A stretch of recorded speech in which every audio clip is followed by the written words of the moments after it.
It's time for Twit This Week in Tech. What a great show we have for you. Tim Stevens is here from CNET, Clayton Morris from Fox and Friends, my old friend Dan Patterson from Tech Republic, and we've got some deep, heavy topics to discuss. Who's winning the AI race? Can Facebook really tell you how to reach depressed teenagers? And robots roaming the streets of Dubai. It's all coming up next on Twit. Netcasts you love. From people you trust. This is Twit.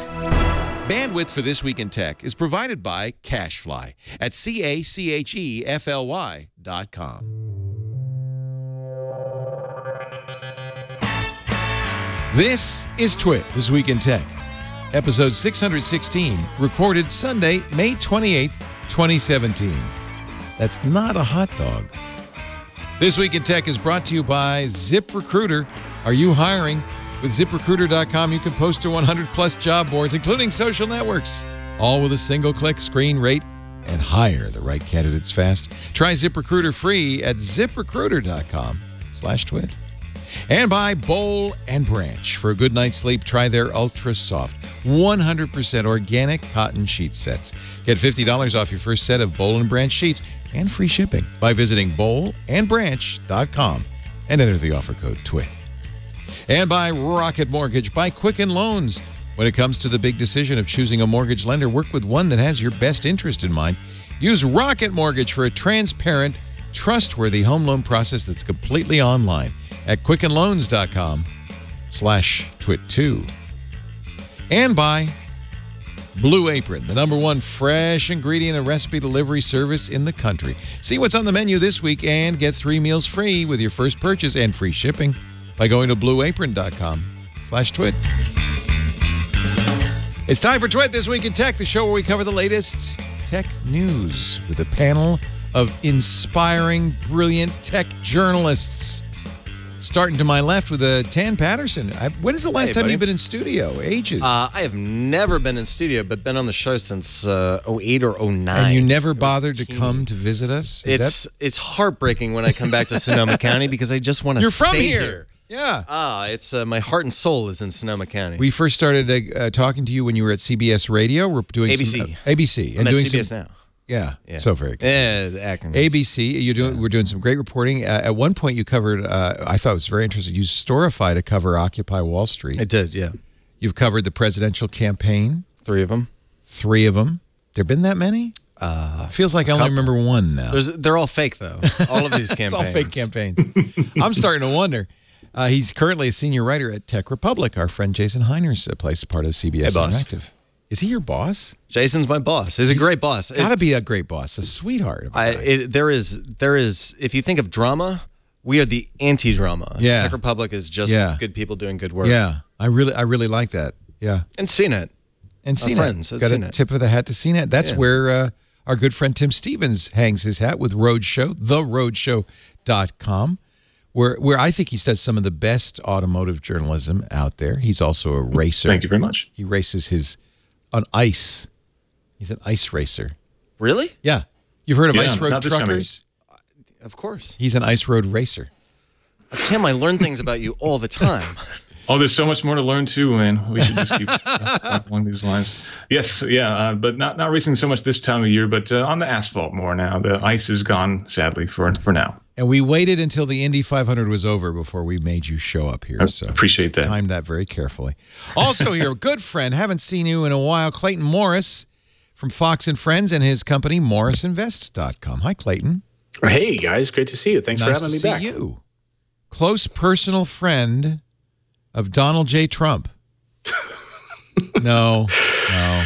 But the opposite would you would do me a favor the next time he's on. Will you wear the Wookiee mask? Just go, raw. Yeah. I think it'd be interesting to see what the reaction. I don't think he likes me much. I mean, I do. Has he ever tweeted you about you?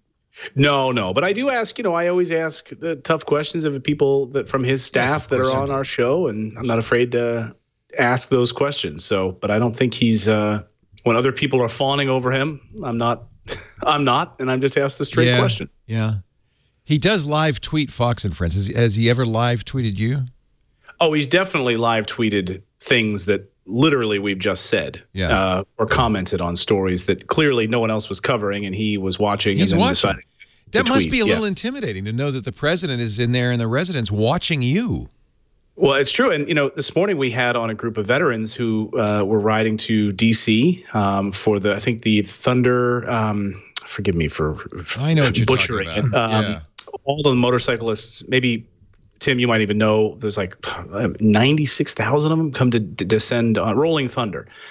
Some come from Australia. I was going to say Thunderdome, actually. It feels like that's where we're going lately. The Rolling Thunder Run. It's like the Sturgis Run, but it's but it's to D.C. To honor those forgotten POWs. I mean, there's tens of thousands that have gone missing, that are forgotten. And anyway, we had the founder of it on this morning, and I knew that the president was watching after his 9-day trip to the Mideast, and they're frustrated with the government spending thousands on the defense budget, but not spending any money to find these soldiers and really trying to find and do as much as they can to get these folks back from these foreign wars, or identify grave sites, et cetera. And I said, if you had a message to the president, we know the president's probably watching right now. Do you have anything to say? He says, President Trump, we'd like to meet with you. We want to, take. So that's a powerful, mechanism. He was frustrated. He's frustrated with this administration. He was frustrated with the last administration. Talk about a bully pulpit. Yeah, it's crazy. It's a crazy time. I mean, don't get me wrong. So now your schedule's changed a little bit. When are you on Fox and Friends now? So I do the weekend show. So Saturday and Sunday, I'll be on tomorrow morning, Memorial Day. 6 to 9 a.m. and I'm on Wednesday. So I fill in during the weekday, but the Saturday, Sunday is I'm the weekend anchor of Fox and Friends. So nice. The number one show in the world. What? The number one show in all of cable news, and morning show in all of cable news. Wait a minute, like even better than you mean in your time slot, or you mean in general? In our cable news, in our time slot. In your time slot, nice. Yeah. I was gonna say if you're number one in general, that's. Wow. No, sometimes we beat, we go up against the Today Show because they're broadcast. Nice. So, but we neck and neck with some of those guys. Sometimes. That's really a big deal. Yeah. It's crazy. So here's a top story just come in. The Steve Jobs hype is over. According to ZDNet, they auctioned off yet another rare Apple One. I don't know if this was Mitch Waite's. We had Mitch Waite on the show. He had a Apple One looked just like this. It was an auction in Cologne, and there are only 8 working Model Ones, Apple Ones out there. The guy who bought it, $130,000. That's all. That's all. They sold, remember, for $666 back in 1976 or 77. But the reason the guy was disappointed, this seller was disappointed. One had sold for $905,000. Another one sold last year for $815,000. I think it's a little much to say that the Steve Jobs hype is over. However, it's a great headline. It's a great headline. Got me to click. Got me to click. A German engineer bought it for $130,000, but it did include the cassette player. How many are there? 8 working. There are many more not working. It's hard. So Mitch Waite, who was, some of you remember, is from the Waite Group publisher. He's now famous because he's done some really nice, believe it or not, bird watching apps for iOS. But he has an Apple One that he got ages ago, and he got a friend, and they worked on it, and they got it working. We did a triangulation. You can go back and watch. It was a working Apple One, but it was non-trivial to get it working again. Because these things really kind of have corroded over the years. But I think Mitch will be disappointed because I'm sure he thought he was going to make a pretty penny off of that. I love the idea that Jobs' hype is over, though. I mean, this really, like... Is it? Is it over? No. Is it really over? And In fact, Steve's greatest accomplishment's opening now, Apple Park. Right. The brand new campus. That was his last... I mean, it's actually very sad when you look at the... video of Steve presenting Apple Park at the Cupertino City Council because he was really on death's door. Right. It's almost open now. In fact, let me show you. Remember all those drone videos? Matthew Roberts, one of the drone videos, has made a time lapse of the construction of Apple Park, which took several years. He's got it down into 1 minute and 5 seconds. The spaceship campus. starting March 2016. Why do they always have this music on these? Didn't they have some trouble with the glass? Yeah, I don't know. Maybe you heard me talk about that because I thought I had a scoop. I probably should have written it up for some important journal like Tech Republic. But we had an engineer in. He said, I'm working on the Apple campus. I said, oh, really? He said, yeah. And I said, oh, how's it going? He said, well, it's settling. I said, what? He said, it's settling. I said, anytime you build a building, he said, it settles, right? The problem is these panes of glass are massive, and they were breaking. And he said, and the real problem is they're expensive. They're like $100,000 each, and you can't just make one. You have to make them in big batches. So they make $1 million one of these at a time. So if one breaks, you got to make $1 million worth of glass windows. I guess it stopped settling, though. It's done. It's done because they're moving in. In fact, I talked to an Apple employee who was in the studio visiting us Saturday, and I said, "You get to be in Apple Park?" He said, "Yep." I said, "When you moving in?" He said, "Later this year." Yeah, they're doing that in batches, right? Like 500 at a time, 300. First people who've gone in are the ones who are setting it up, pretty much. The important ones. Yeah. Yeah. But he's an engineer. He's the guy who he works on the human interface devices on the iPhone, and he gets to be in there. And you guys don't, with all that glass, you guys don't have like any earthquakes in California, which is pretty. That's a relief. That's a relief. Yeah, no tornadoes, no earthquakes, no acts of God of any kind. But isn't it on like 4-foot springs or some insane? Oh yeah, it's an earth. Actually, it is an earthquake-proof building. And nowadays, when they build buildings, there's one building in San Francisco that's actually falling over. But normally, just what? Normally, when they build them on big rollers so the building can move. And I'm sure that they've done that with the spaceship campus. I mean, joking aside, like Apple Park is. I do hope that this is the last kind of Jobsian effort that we see, this little push up the hill, and I hope this allows Apple to kind of move into an era that is defined by their successes and failures as well. I kind of just wish they'd spend little less time on that and more time on the laptops. That's just my thinking. Right. That's precisely what I mean. Like I would like to enter into an era with Apple where we can say, "Oops, we kind of messed this one up." Well, they did. They said that the Mac Pro. After a couple months of people vetching about it. A couple months. I bought it 3 years ago, and they never updated it. Touche. I actually had it it was a doorstop for a while, literally. I think you are seeing quite a shift, though. I mean, wouldn't you guys agree to a more open, at least, more open Apple? You're hearing from executives doing, Phil Schiller just did an interview the other day. Jimmy Iovine in that music publication just did an interview. But you're right; they still have a long way to go if they're going to move completely in that direction. I also think it's not a terrible. They're also, I think, drilling down or doubling down on secrecy. So we don't know a lot of what to expect at WWDC. You remember past keynotes where everything was detailed. I mean, we knew everything, and it kind of took the shine off of we don't know much about anything, I think, for WWDC. That's a good point. I never really thought about that. Mark Gurman of Bloomberg did say that WWDC, they will announce new laptops, some upgrades for their, what, I don't mean new in the sense that the design will change in the least, but they will have KB Lake laptops, yeah. But I think this was an intentional leak to kind of stop those drip of negative press about how bad this current crop of laptops is. I almost feel like now when you see Tim Cook and Phil Schiller giving interviews, when you see leaks like this, that it's all part of an Apple campaign to dampen expectations, to set an agenda. Tim Cook has now several times said, we're doing augmented reality. You would never have heard Steve Jobs say that. That's right. But what does that mean? I mean, you've got people like Robert Scoble. He's been on this show saying, "Oh, it is at the end of the year, you're gonna be amazed." And I'm thinking, "No, I'm not." Yes, but that's Robert. No, I'm not. No, I'm not. I'm not going to be amazed. Take showers with Google Glasses.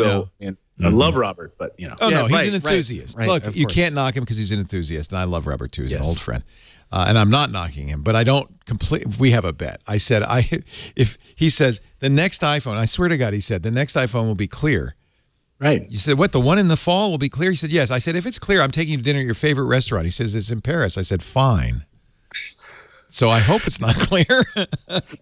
Does he just mean no bezel? I mean, because I think we that's know not clear. We know it won't. Right. It'll be, an OLED screen probably. It'll probably be like the S8 and the LG G6. It won't have much of a frame, no bezel. But that's going to be the the standard, I think, in smartphones for a long time, and for Apple as well. I think like the era of the next big thing, like the surprise Apple, is long gone. I think they want to try to delight users in their language, but I really think that we will see predictable incremental upgrades from Apple for a very long time. How much of that is Apple, and how much of that is the industry? It's the industry. And the we're really there. We're at peak smartphone. Right. And it's not like, I mean, IoT is coming, but it's way more of a business thing. It's not like consumers are going to get hyped up about their next wearable thing. Here's another thing Tim Cook's been hyping, I think. He mentioned it. He mentioned it at in Cologne, in Scotland or Glasgow, at a university talk. He said, "Yeah, I've been wearing. I just took it off a Apple Watch that tells me my continually monitors my blood sugar." Yeah. He mentioned it again. But if you read Rachel Becker's article in The Verge, no one has ever done a needleless blood sugar monitor, at least none that's still on the market. It's a very difficult thing to do. Sure, it's a big market. 30 million Americans have diabetes and would want this, because right now, I have type 2 diabetes. We have to prick our fingers several times a day, draw blood. It's painful and it's annoying. If Apple, and it may not be Apple. Tim didn't say we're doing it, but he just said it's on my watch. Probably be in the band. If they have a non-intrusive blood glucose monitor, that would be huge. It would be really huge, yeah. And there have been plenty of others who've tried, though, and nobody else has been able to do this. In fact, it's almost like, a perpetual motion machine that a lot of companies have said they can do it, but none have actually managed to do this in a reliable, repeatable way. It's and I'm not convinced the cold fusion of public health. Yeah, exactly. Right. Well, and having the idea of being able to take off different bands and be able to put them on the watch that interact with the watch, right? Isn't there the lightning connector inside on the back side of the watch as well, which is kind of hidden down in there? It's a hidden one, yeah. Nobody's ever developed anything to do it with it, right? It's just Apple uses it as a diagnostic. Right, Apple uses it for diagnostics and other things, but to be able to use the bands that are specific instead of just having, like a Nike Sport style, there might be a special glucose monitor that you could would wear. Be amazing. I would buy it. I think every diabetic would buy it. Google, remember, was working on a glucose monitoring contact lens, but according to Rachel's article, by the way, no one has said anything on this in the last couple of years. According to Rachel's article, it's really hard to do. I did not realize this. But there's only about a sugar packet's worth of glucose in your blood at any given time. She quotes Mark Rice, who's a diabetes expert at Vanderbilt. It's an incredibly difficult problem. Everyone thinks they have a way to do it, and everybody so far has failed. Well, and then the other side of it is, of course, getting the regulatory approval. I had a chance to moderate a panel on this exact topic a few years ago at CES, and you had consumer medical device companies as well as ones in the industry that had to be regulated. And the problem, of course, is the lead time, 2 years. And so can you build something for an Apple Watch that's going to be relevant and have the same size and shape? And you know how Apple likes to change connectors and sizes and cases. And so by the time you get approval, have they wanted to move on from that same technology, that same style, that same shape? I interviewed a company that was doing, with heart rate measuring and be able to do on the back of the iPhone case for an EKG monitor, so that it would snap on. I have that, the Cardia. Right, and it took, I think, 2 years for regulatory, but by that time, then the iPhone is a totally different shape, right? And it won't snap on anymore. And but this thing is cool, and it works with Android as well as iOS, and it's really small. You don't have to snap it on. They now come with a thing you glue on. One, yeah. The Cardia, it's Vic Kondrotra, the guy who was big at Google Plus, left to go to LiveCore, and but they did get FDA approval. It is available. It's $80, and I have to say, if you have AFib, if you have a heart issue, Jeff Jarvis, one of our contributors on This Week in Google, has been hospitalized for AFib several times. And he has this, and he can send an EKG. If he feels weird, he sends an EKG to his doctor, and the doctor can say within minutes, get to the hospital, or it's okay. Right. That's huge.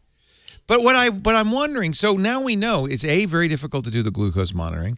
B, it's years away no matter what, because they got to get FDA approval. Why does Tim Cook keep bringing this up? Well, I mean, I think Apple really does care about health. I mean, I think we saw that in the last. See, I'm a cynic. I think it's like all a game. No. Think about this. Well, look, think about. I mean, marshaling the forces to when you realize that, hey, people, not everyone can stand. Well, let's literally devote an entire team to work with people who are wheelchair bound and who then, and have to, monitor their activity, work with folks who are in wheelchairs and have to really study how they move, what types of exercises, and really drill down on that. Swimming, a whole range of different activities to get people moving and, a better life. So I'm not terribly cynical about this. Also, think about, I mean, look, you wear an Apple Watch, don't you? I do, and it certainly has made me healthier to hit certain steps every day and monitoring breathing. I agree with you. Chin and stuff. I do. I agree with you. It's the number one niche, and it's the reason. But Leo, you're not wearing one. Yeah. It's. Fine. Oh, you are wearing one. Yeah, and it's fine. But I think trust is at the center of this, and I don't think the market. I think the market is emerging, but we're not talking about humans now. We're talking about the market that will emerge, and I don't think Apple is. I think they're looking 5 and 10 years down the line, and I think that you really have to bake in. You have to start planting this top of mind awareness with consumers. Really, very early. Now? I think so. This really is a change then. You're really, because I'm cynical, Leo. I'm a journalist, and it's my job to disbelieve all the things, especially when Flax emailed me. I disbelieve all the things. Yeah. But I think that Apple sees, maybe Tim Cook buys into this, maybe he doesn't, but what I think they see is an emerging market, and they see an emerging market that may take a long time for Apple to earn consumer trust. So go ahead. Go ahead, Tim. Oh, I thought Tim would speak. Sorry. Whoever wants to talk. You, Clayton. Go ahead. Well, no, I was going to say I think that there's a lot to unpack with this, because Apple could also, if it's approved in the right ways, could be subsidized by your insurance. Yeah. So imagine an industry where these watches are subsidized by insurance. And if the app drops the price. Look, Apple is so big that probably they don't consider anything that's not a multi-billion-dollar business worth their energy. This is a big business, and if it were any other company, it'd be an Uber-sized company. I mean, this is huge if they can make it. I don't deny that at all. I'm starting. There's a sniff test that is what I'm saying, where I'm starting to sniff a number of leaks, quotes from Apple that feel to me like they're desperately trying to look like they are relevant and cutting edge, when if you didn't look at any of that but merely looked at the products they're putting out, it would be quite the opposite. I mean, when you say the AirPods are the coolest thing Apple's released in 3 years. Who said that? I say it. Actually, right? That might be the coolest thing. Yeah, I think you're right about that. Yeah, I know. I'm just saying that. When you say that's the coolest thing, a pair of Bluetooth earbuds, this is a company that isn't cutting edge. And I think that they're really, look at this. Another leak to Mark Gurman at Bloomberg a couple of days ago. Apple is working on a dedicated chip to power AI on devices. That's clearly an Apple house leak to say, no, because Google said the same thing at Google I/O. And no, we're doing that too. I mean, I feel like this is Apple almost desperate. But do we have expectations that these, I mean, this is the way the industry works and the way it's worked for a long time, and it's particularly the way Apple has worked for a long time.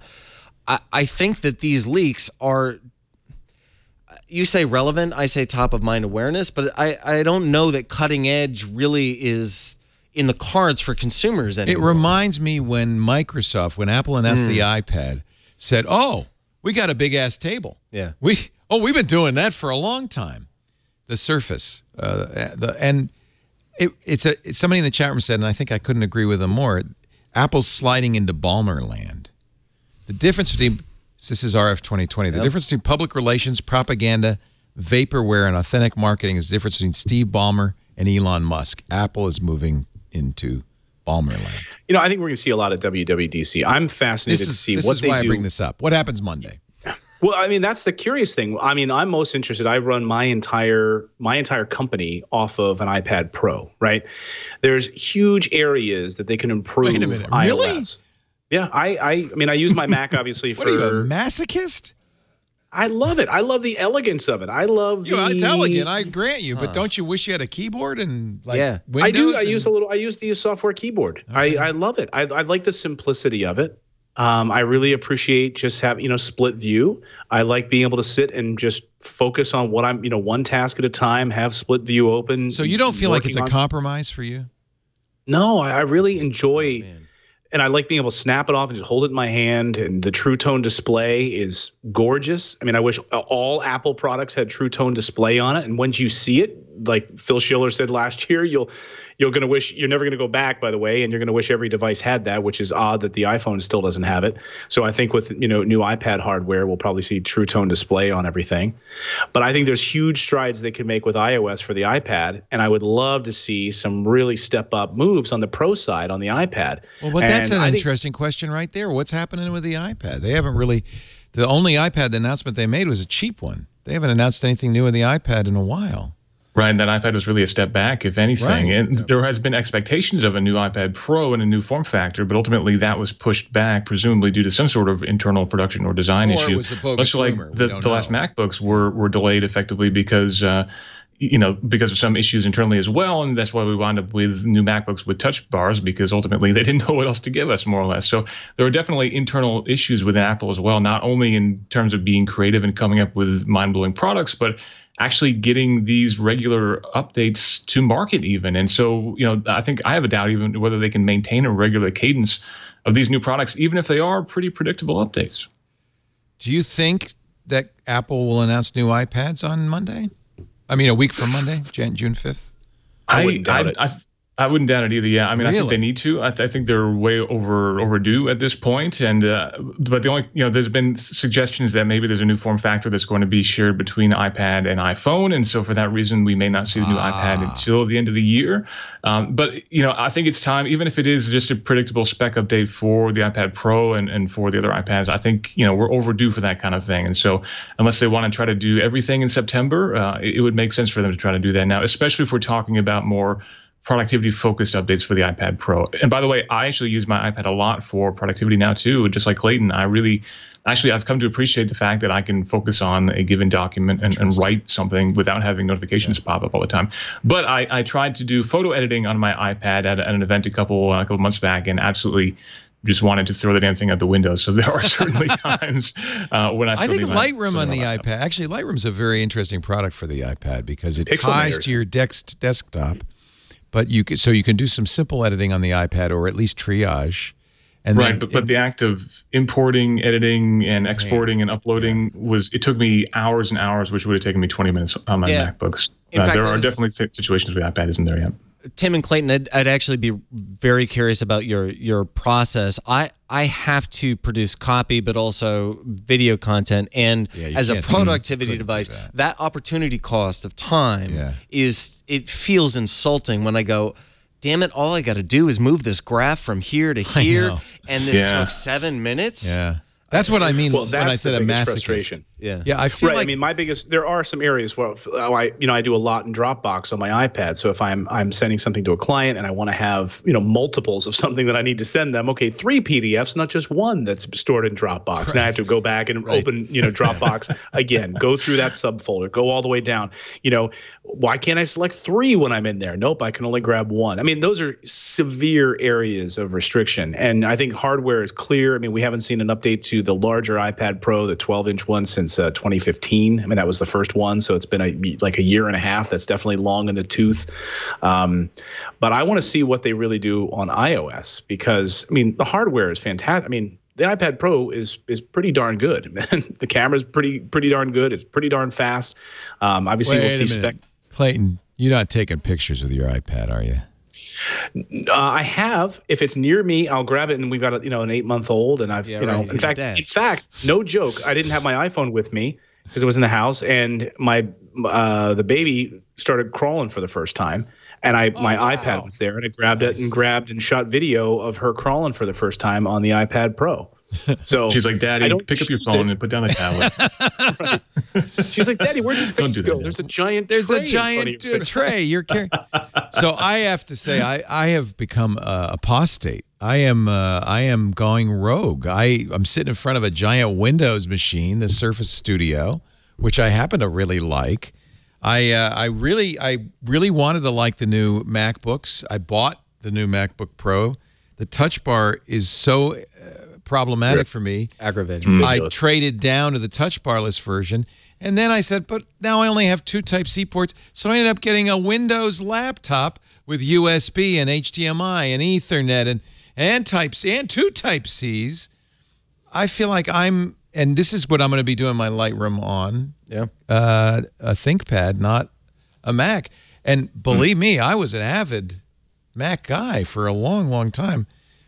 I just feel like Apple's maybe lost its way a little bit. Here's the leak. 9 to 5 Mac apparently got a hold of some cases. This is sometimes an indicator of what a new device will look like, the case manufacturers. Although it's my understanding, I talked to Griffith some years ago, Apple never gives samples of anything to anybody ahead of time. They just say, wait until it comes out, then you can design your case. But Pelican, which makes cases, makes a rugged case, and somehow this leaked out, and it is a different dimension. It is apparently for a 10.5-inch iPad Pro. If that's the case, if maybe they had some insight from Apple, maybe this will be announced on June 5th. Maybe that's the... I would love to see it. It's not. I don't know how difficult it is for them to quickly change a camera hole on one of these things. This could just be a prototype, you think? Yeah, I guess. I mean, Tim and Dan, you know this. You'll get those. You'll get press releases immediately after Apple announces these things, and they'll have all sorts of colorful pictures from Griffin, from Belkin, and all these cases will hit your inbox, right? Like, that's amazing. How did they know? You know, yeah, they're all just they're all just renderings. I mean, I don't think anything actually really exists. Maybe they do. They've got prototypes. They have some idea maybe where this camera hole will go. I don't know. And then they get them cranked out pretty darn fast. And, as much as that's funny, Clayton, you are absolutely right. And let's not forget the lessons of this previous election cycle, the value of earned media, right? So a leak that shows up, that it could be totally ginned up, but it shows up in your inbox or Tim's inbox or my inbox, and then 1 or 2 or 5 or 50 of us all do a story, that branding alone is worth considerable money to the company that's pitching you. They could be a peripheral company, whatever. Like, that company gets a lot of value even if the story isn't true. Yeah, that's true. Right. Yeah, absolutely. So if you're like iBob's Cases, right? Nobody's ever heard of you. Yeah, Pelican's gotten a lot of. Yeah, look at all this advertising. Right. Pelican This is right. Exactly. And all you really had to do is render something and put it in a silicon mold. And, right. This is earned media for companies, and they pitch journalists in technology because they know a lot of us need to we're desperate. Get stuff out the door. I mean. Fortunately, especially if you're covering Apple, man, you're just desperate at this point. It's Jason sees that and he goes, "Oh, brother." Yeah, So Jason Snell. Heiner. Yeah. So, Leo, I'm so curious. This move to Windows, what would it take for you? Because I feel the same way about the MacBook Pro. I mean, the Touch Bar. The only reason I use it is for Touch ID. I don't ever use. I'm in Calendar, and I don't even know what's popping up. Yeah, I'm in Fantastical. Siri keeps jumping out. It's like It's like a stopgap measure to something. Good Unix, but go to Ubuntu. What would it take? What would it take for you to go back to a MacBook Pro? What would you need for it to be killer? Well, one of the things that's changed, and one of the reasons I can actually even contemplate using Windows, is that nowadays, and I think you're all probably in this boat too, a lot of our computing is kind of operating system independent. I mean, I live in Chrome. Right, it's in the cloud. Chrome looks the same everywhere. Right. I'm using Adobe's products, Lightroom and Photoshop. That looks the same on both platforms. A lot of what I do is cloud-based, so it doesn't really matter what hardware I use. So really, I'm choosing now, at this point, I'm choosing machines. The thing about the Windows ecosystem is there's hundreds of manufacturers, and they're all struggling to do something innovative. So if with Apple, you don't like the Touch Bar, you're kind of screwed. There's only one person making it. With Windows, you don't like that? Get this. If you don't like this, get the other thing. My workday, my productivity day starts in Mac OS. I then toggle over to Windows 10, and then I go to Ubuntu. Why do you use? And here's why. So because I can get stuff done in Windows 10. So I tip the the best Windows hardware is Mac hardware, right? So that's what Walt Mossberg always said. Yeah. Oh, is it really? Yeah. It is. I'm not kidding you. Windows okay, runs I like would a disagree dream. with you. This Lenovo, all right. It's an OLED screen, 10-point touch. It comes with a stylus. It's got normally the trackpad on Apples are light years ahead of anything that you can get on Windows. This one is, I would say, as good as the glass trackpad. And as a ThinkPad, does it have the little red nipple? It has a little red nipple, which you can disable, and I did immediately because I never understood the value of that, but some people love it. It has ports. It has 3 USB 3 ports. It has 2 Type-C Thunderbolt 3 ports. It has a full-size HDMI port. It has a micro SD reader. I don't know why. I don't know. I would like a regular SD card reader, but that, I mean, and this is the same price as a comparable MacBook. And look at that, the Samsung Pro, Chromebook Pro. That's an amazing Chromebook. Is that processor, Intel M processor? Yeah. Why do I need a MacBook when I can blaze on that thing? Well, that's kind of my point. And put Linux on it. And I think Apple is suffering at a very bad time from a lack of imagination because there is competition. And, for a long time, I felt very comfortable saying Mac OS is superior to anything else out there, even Linux. Sure. Because it had a BSD kernel, because you could use a real terminal. And I'm sorry, that's the biggest thing I miss on Windows. Yeah, you got Linux Yeah, the for terminal Windows, but I miss the terminal. That's really a nice power tool. But iTunes? You miss iTunes? Who would miss iTunes? No. Who misses iTunes? Exactly. What a biffed opportunity that was. And another broken Apple product. Yeah. Yeah, there are little things that Apple does that you really wonder, like, what isn't there anybody in charge of this? Search on the Apple Store dismal. Is just broken. And there are so many companies that game the SEO in iTunes or in the App Store. That is big Apple business. Knows that's a problem, and they're working, I think, to get rid of that, but it's not been fixed yet. I don't know. I mean, I don't mean to bash Apple. I think a lot of people think I'm now an Apple basher. I don't mean to. I want Apple to succeed. In fact, I'm rooting for them. I want them to be the Apple of old, but I feel like, and there is that, we started with the Apple campus, there is that old story. It's like being on the cover of Sports Illustrated. It's a jinx. When a company builds a giant corporate headquarters, that usually means it's the beginning of the end. They're at the apex. I will tell you, Apple treats me with respect. There are problems with their product. Well, look, as a consumer or as a journalist? Actually, as a consumer. Okay. Well, let me give you a great example.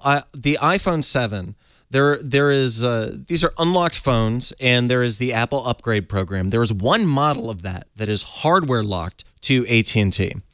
Apple knows about this, and they communicate with their customers about this, right? So if you want to go to Verizon or T-Mobile and you want to leave, even though you have an unlocked phone, it is one model that's locked to AT&T. AT&T, of course, is AT&T, and they're a pain in the neck to work with. Apple will, for months, walk you through. They will take care of you. This morning, they'll help you unlock it? Oh my goodness, I had the best experience with Apple. They said how AT&T not only feels that, they about refunded me the price of that phone. They said, this is our mistake. It is our manufacturer. We've had a tremendous, and this is off record. I won't tell you the store, but they said, we have had a tremendous problem working with AT&T. This was the iPhone 7, and we just had a manufacturing batch that was tied to AT&T. We are going to refund you. Wow. This, and I'm not kidding. This was so I do feel as though, I agree with you 100%. I feel respected by I agree with you 100%. There's no better support anywhere. You can go into a store. They are really good. They do say sometimes dumb things, but they're generally very good. And at least when it comes to their profit center, the iPhone, they do better than anybody, at all. And I'll go ahead and try to get some support from Samsung. Right. And who are you going to get? Yeah, who are you going to call with your Dell, or who are you going to call with your Lenovo? One of the reasons I bought the Lenovo is they still do good support. And I spent $300 on next business day on-site replacement, and including accidental, and it wasn't very expensive. And they will come to me. They're in 160 countries and replace it. And it was Cory Doctorow told me about that. Cory only buys Lenovo's. Of course, he immediately puts Linux on it. Yeah. That's, by the way, the other reason I bought it. Is there's a fallback. I can always put Linux on it. But he said no, because I'm a writer. I can't be out of pocket for a day. So I buy Lenovo's. And he says the one thing I treat myself to once a year, I buy a new Lenovo ThinkPad because I can get next business day on-site replacement. and I will be able to continue to write. By the way, that's the other thing. This actually has a nice keyboard. You can't tell me any current Apple MacBook has a decent keyboard. They're horrible. No. That's why you guys don't mind typing on glass or a little flimsy fabric thing. I will not type on glass. I actually had the Microsoft iPad keyboard, which is actually not a bad typing experience. That's right. But yeah, I don't like the new Mac keyboards either, and certainly I could not type on glass. No way. Go ahead. Just play with that keyboard there while we take a break. It's so nice. Lenovo still makes great keyboards, I have to say. They do. Now, I put Lenovo in the doghouse after the Superfit. Oh, let me unlock it for you. I'll use my No. I you just get the want idea. the stroke. It feels like a mechanical keyboard. It feels like a nice. It's not as good as like maybe 5-10 years ago ThinkPads, but it's still superior to most companies now are just really putting crap keyboards because they want everything to be thin. No travel.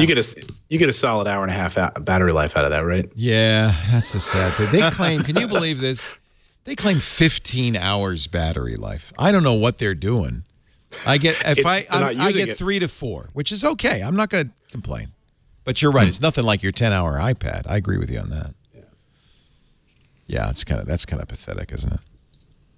Our show today brought to you by ZipRecruiter. If you are in the powerful but maybe not enviable position of doing the hiring at your company, you know that everything's resting on your shoulders. The person you hire can make the company. A company is just a bunch of people, right? So great employees are transformative. And a bad employee, you're going to be suffering. You're going to it's going to be painful. So it's a big deal being in charge of hiring. And of course, it always happens at the worst possible time. You know, it's you're at the end of a quarter, or you're down a person. If you're a small company, even that could be, you're like in the penalty box. ZipRecruiter is going to transform your life. It makes hiring the right person easy as can be. First of all, let's presume the right person's out there. The question is, how do you find that person? How do you get to them? There's more than 100 job sites in the world. How do you get on the one that person's looking at? You go to ZipRecruiter. One click of the mouse, one posting on ZipRecruiter goes to 100+ job sites, plus Twitter, plus Facebook. So it gets out there. It gets to the most people possible. And then I know immediately people say, well, that's terrible. I'm going to get all those calls, all those emails. No. This is the beauty part. It all flows into the ZipRecruiter interface. They reformat all the resumes so they're uniform, so you can scan them quickly.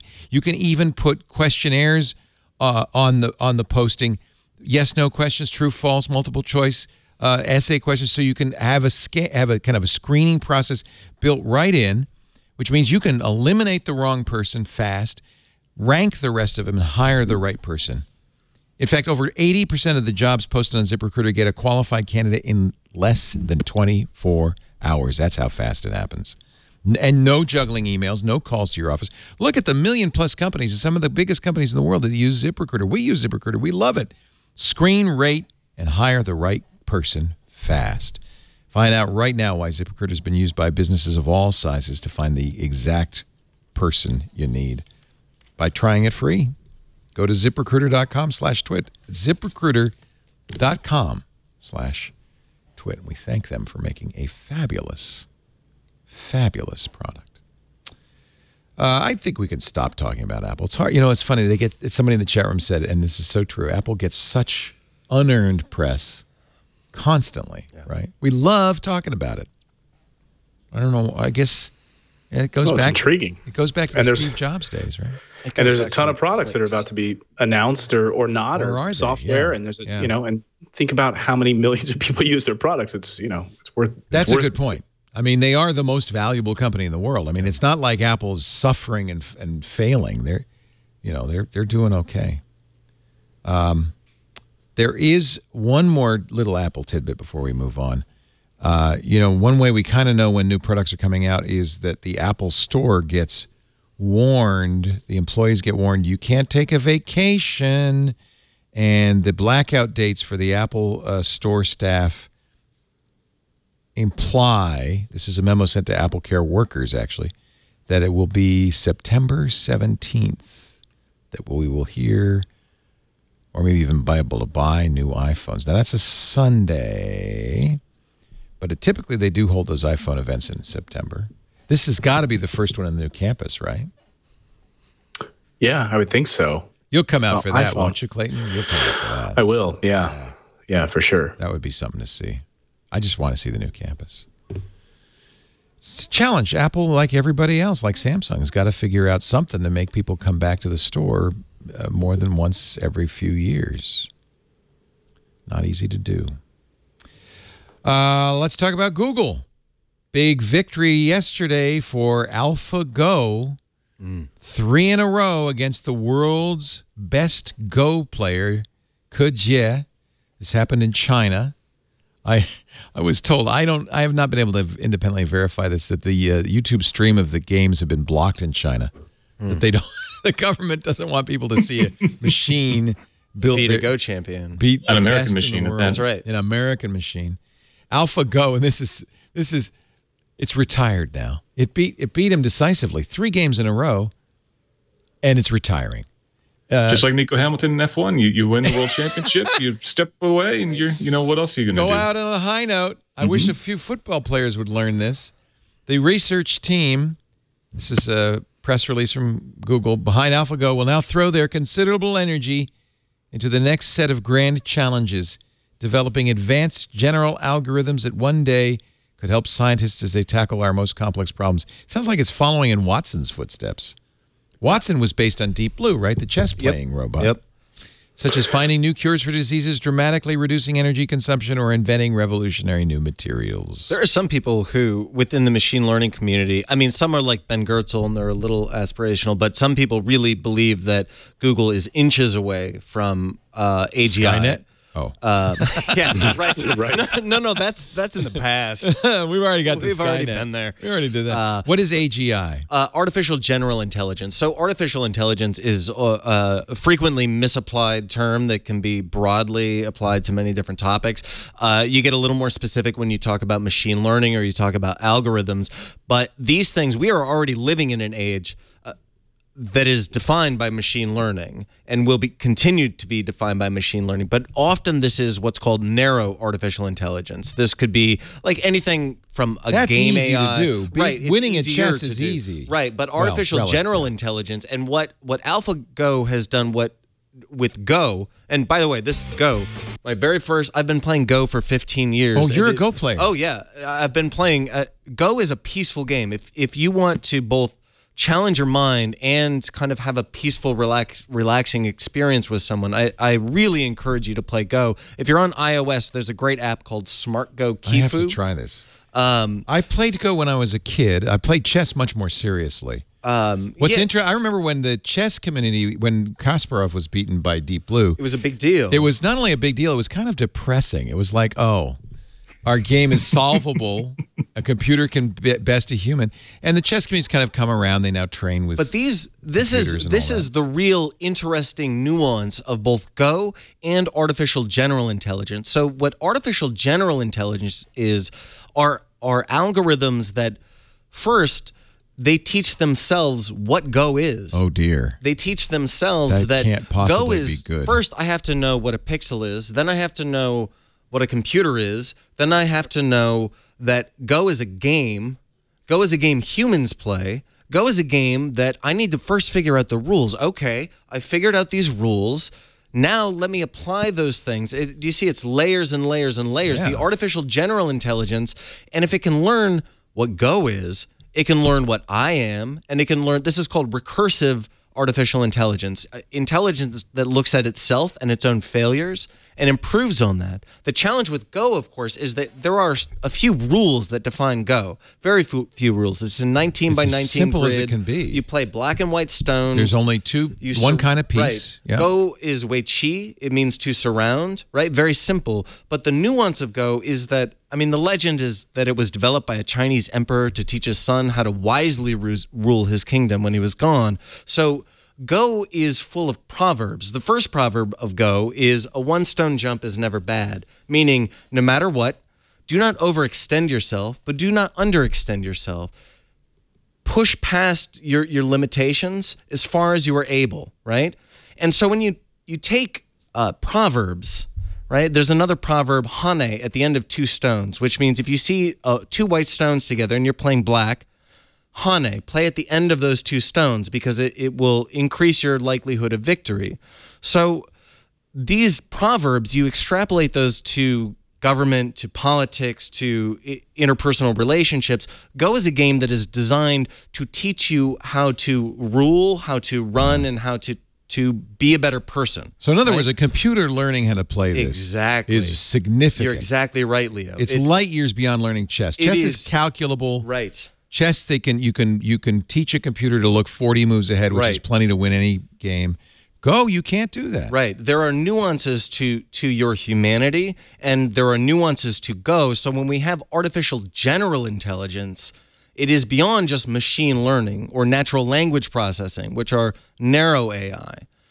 When you get to when this happens, I start to go, I'm going to West County. I'm going to be a AGI. hippie. Yeah. This is a picture of the end of the match, the video of the end of the match. A couple of things to note. First of all, Kujia, as the player on the left, is the world champion. He's got 30. They started with 3 hours each. He's got 32 minutes left. Alphago has nearly 2 hours left because, frankly, Alphago's got plenty of time. Yeah. It actually moved every minute just because. Which is also a didn't want to embarrass the key human component of AGI that it is speed as well as just ability. The other thing I found interesting is Alphago doesn't humans try to win decisively, like crush you. I don't know how it is in Go, but in chess, Bobby Fischer always said, I'm here to crush my opponent. Physically, mentally, emotionally, crush him. And that's how he was such a good player. I'm sure Go, you said it's peaceful. In Go, you're supposed to learn from your defeat. And if I beat you, I'm supposed to help you learn how I defeated you. Well, we do that in chess. At the end of the game, both players will analyze the game, say, what if you had done this and that kind of thing. So there is that collegial feeling. But I have to say that what's interesting about AlphaGo is it's designed merely to win. In fact, it won the first game by the slimmest possible margin, half a point. Yeah. Because that's as good as winning by 1,000 points. It doesn't matter. Here is sorry, guys, I digressed. No, this is great. Kujia, look at all the food he's got.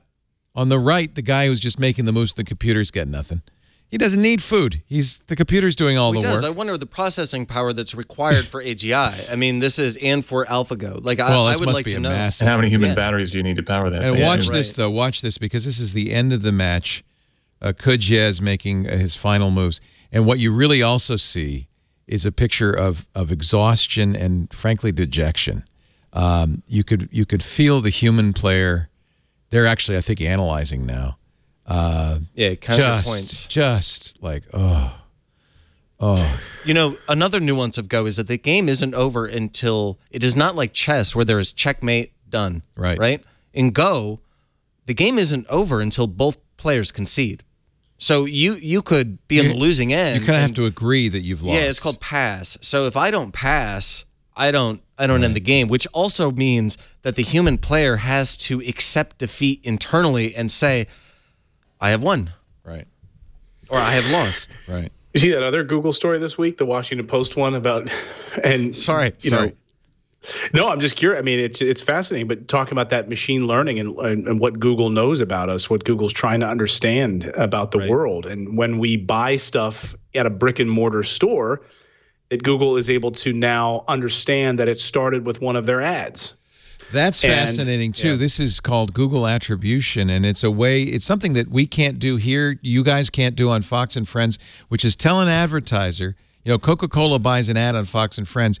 You can't really connect that to sales directly. Google, because they have all the data, can say, yeah, that credit card purchase, that's because of that ad on that banner ad on that website.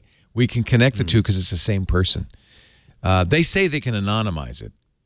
I hope they can. Right. Is there really anything as anonymized data at all? Well, we've seen in the past that's kind of a myth that people anonymize data all the time, and we've always been able to figure out, given enough data, if you give me 10 searches, I can probably narrow it down to somebody. Yeah, there are companies like Telium. It's not tied to your name, if they know your address, your age, your date of birth, your where you were for dinner last night, even if they don't know who you are exactly, that's enough identifying information, I think, for most people. The other thing Google's doing, which I think is interesting, is these Tensor processing units. One of the things Google did is they gave away TensorFlow, which is their AI engine, so anybody can use it on the Google Compute Cloud. And now they have hardware. This is remarkable hardware Each of these TPU units is a quad core that can do 180 teraflops, and they put them together in big racks that can do 11 petaflops. That's 11. What is a peta? I don't even know. 11 billion floating point operations per second. Somebody pointed out that one of the problems with this is you can use it cheaply, and you can use their software for free, but it's proprietary in the sense that anything you do, all the data that you generate with these TPU clusters, it's in Google's cloud. You can't then use Amazon's AI or Apple's AI. It's kind of the worry with AI, that it will be one company will own it. Yeah. Siloed. That's a good way to describe it. So what do you guys think? Is it over? Has Google won? Not yet. I don't think we know what the battle is exactly. Right. Well, okay, that's a good question. What would the so I can? Well, is it between Facebook and Google for user data and advertising? I'd say Google has twice the information Facebook does, though, right? Yeah. I don't know. Do they? I mean, remember when Facebook wouldn't allow itself to show up in Google search? That great battle, that great Wired magazine article, what was it, like 8 years ago, and that incredible battle where Facebook was keeping all of that data and that was the holy grail for Google, the more personalized data, the moods, the vacations, the information that you can't get from a simple Google search. I think Google can get that data. I think Google gets it peripherally. Yeah. They tried with Google Plus. I think that's why they stopped caring about Google Plus. They're like, oh, the value proposition here isn't as strong as we thought it was. I could be wrong, but they wanted to get Facebook stuff. But I think that's in effect what happened was they said, oh, we don't need that. Yeah, we get it anyway. Right. Just because if you just use Google for all your searches and you use Google devices, and even if you're using an iPhone, you may be using Google Assistant. You're probably using Google Search. They're getting email. You're getting so many signals. Yeah. And really, I don't think it's a question of how much data you have at this point. It's how much intelligence you can apply to the data you have to make the connections. And I feel like Facebook is certainly data rich, but I feel like computer scientists at Google maybe are a little bit. I don't know. That's a really interesting question. Did you see this? Facebook, according to an Australian news website, which has seen internal research, saw that Facebook was classifying the emotions of teenagers, stressed, anxious, nervous, or otherwise, and then offering it to advertisers who could use it to hone in on teenagers when they're most vulnerable.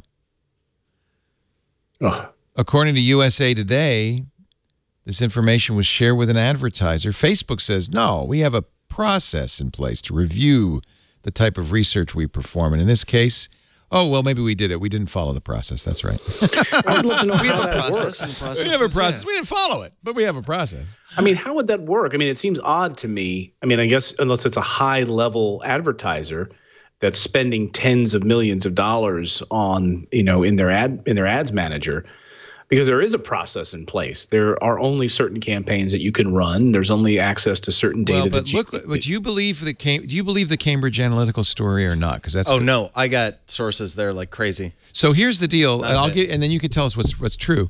This comes to the Trump campaign. Jared Kushner was charged. He started a unit in San Antonio to use data from a company in Britain called Cambridge Analytica, which, among other things, it was alleged that they did Facebook quizzes to gather information about Facebook users, and that the Trump campaign then bought very targeted ads based not merely on whether somebody was likely or unlikely to vote for Trump. That was useful because you could discourage a likely voter for Hillary Clinton not to vote, and you could encourage a likely voter for Trump to vote, but also even using sentiment analysis, do things like, well, we know that there's a group X, there's a large set of group people who will vote for support of the Second Amendment, who will vote for gun rights, but more than that, we can then subdivide that group by emotion analysis as to why they care about gun rights. Some are hunters. Some are worried about safety and security. Some are libertarians who believe no government interference. And then target an ad specifically, and these are dark ads because no one sees it except that person, target an ad towards those interests. So that was what was alleged. So, I buy that. Well, I'm sorry for jumping. I don't mean to cut you guys off. Is it true? So, well, because we've seen reports now go back and forth. Yes, the way you characterized it, yes, this is the definition of data analysis on this previous campaign used many of those tactics. But you have to separate Cambridge Analytica from this. They claimed, some say claimed more than they really were capable of. So we have all this reporting in Tech Republic. I know the CEO of Cambridge very well. They got into hot water because, yes, they do quizzes. Cambridge made up a lot of their data. This micro-targeting, they use quizzes. This micro-targeting is precisely the real company that there are a number of real companies that do this. One is L2 Political. If you buy data from L2 Political, you can log in. We could log in right now, and I could show you all of those things about every single. I can find you and see your social security number, how much money you make, where you live. All of these things that you say. So everything you just said, Leo, is absolutely correct. Whether Cambridge did it or not. Follow Gerrit Lansing on Twitter. I'll leave that right there. But during the campaign, this was precisely what we covered at Tech Republic, was the data and the data analytics. We didn't cover the horse race because the politics are less interesting. Well, and as it turned out, you covered the right thing because this, in my opinion, this was the most significant development. We were finding bots. You can find this on Tech Republic. Find stories from January 2016. We were finding bots buried in the Twitter. You can look at the spikes in Trump and Clinton's Twitter followers and correlate them. Yes, these things happen. And the micro-targeting, every single political campaign, every smart political campaign is buying and using data. From now on, if you're not, you're going to lose. Right. Period. Right? And being able to go into these towns. I mean, the real story was, the targeting of the ads was huge, but also then being able to use that data for speeches. So yes. they knew down to a granularity that it was almost like the speeches themselves were crowdsourced. Ted Cruz. So you could go into Well, Trump Phoenix. was very good. I mean, this was obvious if you watched him at reading the crowd and feeding them stuff that made them more excited. I mean, there was a direct feed. He didn't have to use any analytics. There was a direct feedback loop. There is, and in fact, that was the lesson of the campaign. Also follow Chris Wilson on Twitter. Chris was Ted Cruz's data analytics guy. Ted Cruz really pioneered this, and it was one reason he rose so high. Clayton, what you said is precisely accurate. It is less about the GOTV, the get out the vote, and it's more about targeting the right language that we know will elicit a response.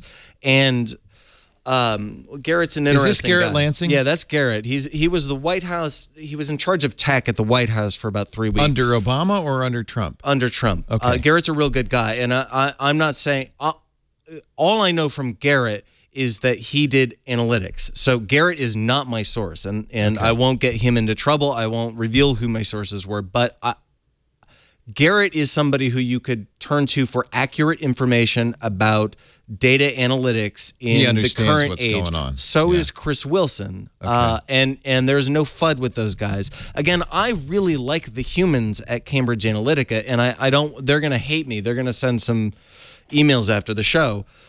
But what they did is not what they claimed to have done. They sent emails the day after the campaign. I was at Hillary Clinton's HQ through the campaign. As soon as the tide started to turn, Cambridge took credit for Trump's win. Okay. That night. So okay. But irrespective of that, there are companies doing this kind of thing. Precisely. It may not be CA. Right. But there are companies doing this kind of thing. The way you framed that is precisely right, Leo. And more to the point, Facebook will sell ads based on that data. Oh, yeah. Or data scraped from Facebook. But how do you buy an ad like that? You don't say to Facebook, I want to press teenagers, though. You'll know before that. You'll know who it is, right? That's my question because I do a lot of Facebook stuff and for my company, and it's important that I do it. And without it, I'd be. I don't know why anybody buys ads, and I shouldn't say this out loud, anywhere but Facebook. Right. Right. I mean, you can really.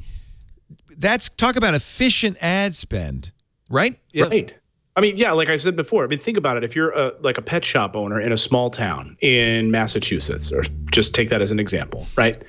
You could, why would you put up a billboard, or why would you put out, take an ad out in the local newspaper? Why would anybody buy a billboard these days? Right, Clayton. So why wouldn't you then just target pet owners in the 3 zip codes that your pet shop would service in the little downtown area, and run a little coupon on a Sunday for hey, we're new in town, we just opened our store. Pet owners, come to our store. You're going to get a free, free doggy toy on this particular day. You're only targeting pet owners through the Facebook ad platform. And web companies do it all the time. Yeah. Right. And between 30 and 50 years old, right? Maybe you're not going to target. The only thing that saves us, by the way, is that at least people, when they buy ads on Twitter, they know you're getting geeks. I mean, you're getting a tech enthusiast. So just by virtue of the content, we are a somewhat narrow niche. But boy, I would really worry if I were network television, a newspaper, a Clear Channel selling ads on billboards. You can't compete. And Clayton, I mean, this is why this. Your sophistication is you are doing, and you are advocating the exact right tactic. It is that other industries aren't as sophisticated as geeks. They're gonna have trouble going down the road because Procter and Gamble, which by the way is that sophisticated, is going to eat their lunch. Yeah. And my question is, how are they getting this data? How are they getting the depressed teenager data? I mean, because if you go through the ads manager as a normal company, Facebook's not telling you. You're saying you can't find that data in there. You can find people's credit history, and if they own a mortgage, and if they have Facebook quizzes. Facebook quizzes. Listen to some saddy music, or like maybe they're posting feelings and sentiment. So data. if I create quizzes, let's say what Game of Thrones character are you? And I create a quiz, and those things spread virally on Facebook like wildfire. I get the data from that quiz, right? I mean, Facebook gets it, but I also get it, right? Is that one way to do this? How would you do it? I'm just trying to think through the ads manager platform. I don't know how that would work. No, but you don't understand. I'm not saying through the ads manager. I'm saying you create content on Facebook. The cure, exactly. And then you're retargeting. So that's how you're getting it. So then you're able to see if the 100,000 people that answered your quiz on your Facebook page, the Donald Trump Facebook page, answered it that they are sad. Part of the reason this works is Facebook's very lax privacy policies, which allow you, for instance, if somebody answers a quiz, to get not only information about that person, but about their friends. And right? Yes. And we as individuals, we as individual buyers, are not an enterprise company or a highly influential So Clayton's individual. Not getting the good stuff. Really there are not. But Clayton, you and I and everybody in the media, if I want traffic, I can arbitrage it. I can buy it off of Facebook, and I don't necessarily need to get very granular about that until I have my own analytics systems on top of that. So if you think about political campaigns who don't only rely on Facebook, but sometimes rely on Facebook, and you have your own analytics processes, and really smart data scientists who all want to be influential inside an administration or go to jobs in the private sector, it's not just Facebook data. Facebook data is part of the bigger picture. Again, check out L2 Political if you want to see how this works. Are political campaigns the most sophisticated users of this data at this point? No, that's why I'm saying geeks are. Because, like, Clayton, what you're describing is stuff that, like, a lot of those tactics we kind of know, or if you're a small business or even a larger SMB, an enterprise company, you might know some of these tactics. But a political campaign, look, I know political campaigns, and they're not that sophisticated. That's reassuring, by the way. I'm very glad to hear that. Because whether you buy Tide or not is less important than who gets elected president. So it's nice to know that. But I do have to say that there are people who do know this. Yeah, they are going to, survival of the fittest. They are going to become more and more successful, more and more powerful. Eventually, this will become the province of election campaigns. How does this change? What we're really seeing is, and we've seen this for years, big data, right? More and more big data, better ways to process big data. And then there are some companies, and maybe Google's the one, but there are some companies who have a head start, such a lead in this, that they will only make them stronger and stronger. Their lead will magnify as a result. Is that fair to say? Yeah. When did they become a monopoly of this data? They are, though, right? Facebook is, I mean, you can't say Google. I guess. The data Google has is unique to Google. Well, then you have this move by, cable companies and, but Google is everywhere you go on the internet is Google. Not Cox, not Comcast. And in fact, what do you think Google's been pushing? HTTPS everywhere, right? This is Google's pushing this very hard. Your Google searches, for instance, are encrypted. Your ISP does not see those searches. All they know is that you're using Google. And Google wants this for every website. In fact, they've even already said, we will rank you higher if you're a secure website. We made Twit secure, not because there's anything on Twit.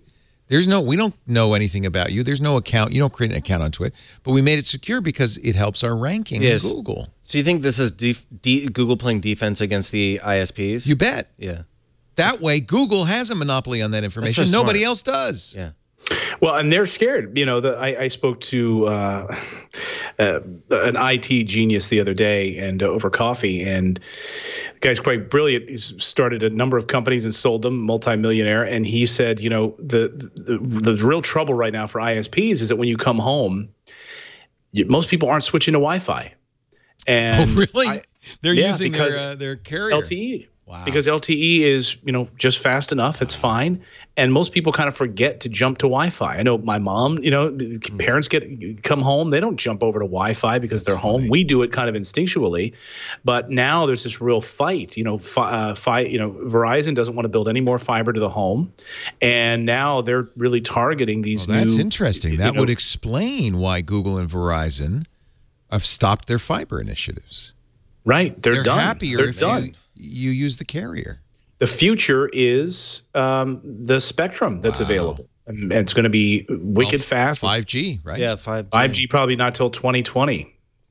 5G. Just in time for the next election.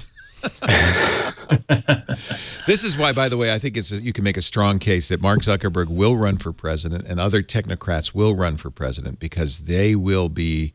I really feel we are at a paradigm shift. I hate to use that phrase. We're at the bend of the hockey stick. Yeah. And things are going to rapidly change. The next 5 years from now will not look anything like this today, I would guess. And AI will be the driving force behind that. Yes? You guys are smart, you'd think. Will The Rock be the next president because he's stronger than the rest? Let's take a break. We've got a great panel. Clayton Morris is here, Fox and Friends, and let's not forget morrisinvest.com, where he teaches you how the miracle of residential real estate, which, that's right. By the way, Lisa and I are all in on. I know we got to talk about it. Last time you were on, I went to Lisa. I said we got to do this. We've had so many Twit listeners have come and they can listen retire. to the podcast. I'll be working here for 20 more years. They're going to retire. Most people think it's super difficult to do it, and really, if you think about, you add up your monthly expenses. Oh, that should be you. That should be you and Natalie on our website. Yeah, that's clip art. I want you, Natalie. I want Miles. I didn't want it to be about me. I honestly, I rebuilt the whole website to be about people, like other people, helping them achieve financial freedom. You did pick a family that looks kind of like your family. I was like, all right, I just need some smiling people that look like they might be real estate investors. A little bit like you, except you need a baby in the back there. Yeah. I mean, honestly, the common investor that I work with is like, I'm tired of driving 2 hours to work back and forth every day. I've got 2 kids at home. I'm tired of being selfish, Also, we've got the great Dan Patterson. First, I didn't realize it. He's been on the show many times. First time in studio. Wonderful to be here. I have met you physically, though, haven't I? Yeah, many. But this is a truly wonderful thing to see. Thank you for being here. Thank you. And it's I think you got some stuff. I want to ask more questions about this. I'm work sorry you've for been babbling, doing. guys. No. I want to know. You can read Dan at techrepublic.com. Yeah. Really interesting stuff. We talk AI. I get worked up, Leo. It's exciting. And Tim Stevens, he's always a pleasure to have on from theroadshow.com. Up there in upper New York State, where nothing changes year to year. They still have a milkman up there bringing you the milk, yeah? As a matter of fact, we do. I knew it. I knew it. As long as there's a milkman, I think life can continue. Do you live up there near? There's so many celebrities that live up that way. Mark Ruffalo lives up there, right? The Matthew Reese and what's her name from The Americans. I couldn't tell you. Carrie, I have no idea. Yeah. Huh.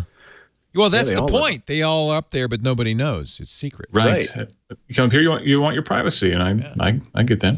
Plus, there's nothing like the smell of manure in the morning. I love that. That was in the spring, Leo. We're well past that. We used to vacation up in New York State at Cooperstown because my dad was a baseball fan in Lake Otsego, and I'd always know we were almost there because I smell the cows.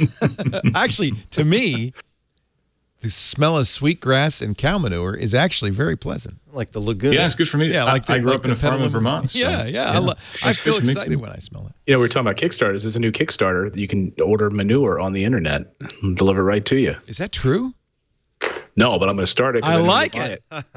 We got the manure. If you've got the raised beds, we've got the manure. Petaluma has a fragrance. A couple of times a year, they fertilize. That's all I'm going to say. I don't want to conjure any particular image in your mind. Smells like victory. Our show today brought to you by the nicest sheets I've ever slept on. These sheets are amazing. Boll and Branch. Now, you may say, why are you talking about sheets, Leo? But I got to tell you, I think we've learned that a healthy sleep, a good night's sleep, is key to your overall well-being, not just your mental state, but your physical state. We know that, cortisol, the stress hormone, can keep you from sleeping. But getting a good sleep habit and a comfortable bed, we've talked about mattresses. Let me talk about the bedding on the mattress. That can make a huge difference. Boll and Branch sheets are made from 100% organic cotton. Now, you can talk about cotton, you can talk about thread count and all that stuff, but I can tell you this. I've made the mistake of buying $1,000 sheets that were not comfortable because they were too crisp. Boll and Branch, it's the softest cotton you've ever, and they get softer as you use them. They're so beautiful. And they don't sell at department stores, so there's not that crazy markup. They only sell online. You're getting about twice the quality for literally half the price. They say this, and I've never questioned it more. 3 former U.S. presidents sleep on Boll and Branch. You pick the 3. I don't know who it is. Countless celebrities. I sleep on Boll and Branch, and I love it. Feel good about your sheets. Not only knowing that they're organic cotton, produced responsibly, but also ethically made sheets, but also the most comfortable sheets you've ever slept on. And of course, you could try them for 30 nights and see for yourself. If you're not impressed, return them. You get every penny back. Forget lugging around a bed in a bag in a busy department store. Go to bollandbranch.com. It's easy to order. In fact, if you use the promo code TWIT right now, you'll get $50 off your first set of sheets and free shipping. B-O-L-L, like the Cotton Bowl, right? B-O-L-L, and not the Cotton Bowl football game, the Cotton Bowl, the bowl of cotton, the ball of the bowl of the, never mind. B-O-L-L and Branch, like the branch of the cotton.com. Use the promo code TWIT for $50 off free shipping at Boll and Branch, the softest bedding in the world. So I'm following 2 new people on Twitter now. I got Chris Wilson. He's Wilson WPA. That was Ted Cruz's data guy, right? Yeah, Chris is brilliant. And then I'm also following Gerrit Lansing. Sorry, Gerrit. Why sorry? He's an ancient Greek nerd, he says. Gerrit's wonderful. He's wonderful. Does he want to be under the radar? No, I don't want to imply that Gerrit's my source. He's not. But no, he's not a source. Nobody ever said that. Right, he's just a good guy to follow. I don't want to get Gerrit into any trouble by implying he said things that he didn't say. Gerrit is just one of those guys who understands data and politics. Another great person to follow on Twitter is @Clayton Morris. You should check that out with your. I hear he is not only brilliant but very handsome. Right. Yeah, I like that Morris guy. It's too late. I'm already following him. How are you guys using Twitter these days? We have this debate all the time. I don't know. Do you use it much anymore? Where's your feelings about Twitter? Always. I pretty much just, stream of consciousness, whatever's going on kind of thing. It's not really a promotional tool. But then for me, it was always just a means of communicating and kind of getting in touch with people. It was never much of a promo tool for me. I share what I'm up to, but I never look at it as a way to generate traffic as such. I have stopped tweeting kind of the random personal tweet. And I realize that if you follow me on Twitter, you're probably following me for tech information and news, right? So what I've started doing, as I'm sure all of you guys do, I have a beat check every morning, every evening. I go around, I go to Tech Meme, I go to a variety, Hacker News, a variety of sites, and I pick articles that we'll be talking about on the shows. I have always used Pinboard, pinboard.in, which was so good. It's when Yahoo bought right? Delicious, they pretty much killed the API. Joshua, I think, is revitalized, or somebody bought Delicious. But the way I work is I'll use Pinboard. I have a little extension, and so all the articles are ended up on Pinboard. And you could follow me. It's a public feed, pinboard.in/u:"Leo Laporte. But I've decided to link it using If This Then That or Zappy or one of those tools to my Twitter feed. So now, if I bookmark a story we're going to cover, I might modify the title for a little commentary, and then it goes on my Twitter feed. And actually, that's, I think, the most useful thing I can do on Twitter, which is post articles that I'm going to talk about that I think are interesting with the slightest bit of commentary. How about you? Yeah, that's really all I use it for. Yeah. Just I use Linky in iOS and make a nice little post about something I'm reading. I love my paranormal news, and in addition to real estate. Are you? That's right. Talk. You're a ghost hunter. I forgot about that. Love it. Yeah, I want disclosure, baby.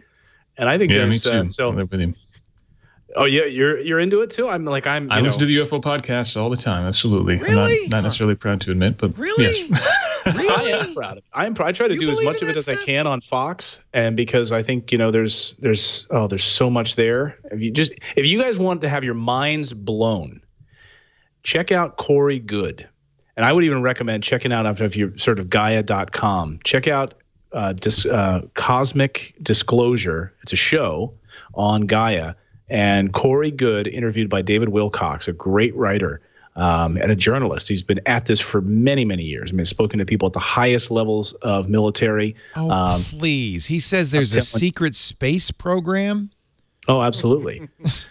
Just dive into some of the Apollo, transmissions when they were seeing objects on the moon following them. Secrets of the Apollo missions. I'm telling you. See, once you go down here and you go with an open mind. I have a completely closed mind. I think it's crazy. I think you're nuts. Here's a challenge for you. Okay. I'll throw down a Leo challenge. You have so the next time I'm on Twitter, watch all of Cosmic Disclosure. Watch some of those shows, and we'll see if your mind has changed at all. And see if you start to see. I'm telling you, when you start to go down this totally different reasons. I have talked to. You find it humorous. It's entertainment. Like I'm going to bed. And I used to listen to what was that Art Bell show? Yeah, Art Bell. Right. Yeah. Coast to coast. Right. Yeah. Mm-hmm. I've been on Coast to Coast, and I always felt a little dirty afterwards because I feel like here I am talking about real stuff like technology, and then the guy right after me is going to be talking about secret alien autopsies, and it's like, oh, please. Coast to Coast was kind of like Penthouse Stories because you could pretty much get on there and say anything you wanted to, and that was I think entertaining. All of this stuff is like Penthouse Stories. You'll never believe what happened. That's true. I'm telling you. Dopamine reaction too, right? Dopamine, I think it's exactly that. But look, hey, you're a smart guy, Clayton. I'm not going to diss you at all. I'm going to listen to Cosmic Disclosure, and next time you're on, we can talk about it. Yeah, we'll have it. Just watch there's like a couple seasons, go through it and listen to it, and I would love to hear your thoughts on it. And the guys that reverse engineered some of this stuff. I'm going to Machu Picchu, the ancient Inca ruins in Peru next week. Is there anything I should do while I'm there? Anything I should dig up, look for, secret signs? When you're at the top, and you'll know this, I'm sure you've read about this, when you get to the top, you're supposed to strip down and be totally nude. Regardless of how many people are standing around you. Just deal. Don't even Google that. Just go and do it. Next week in tech, Lula Laporte arrested for public indecency.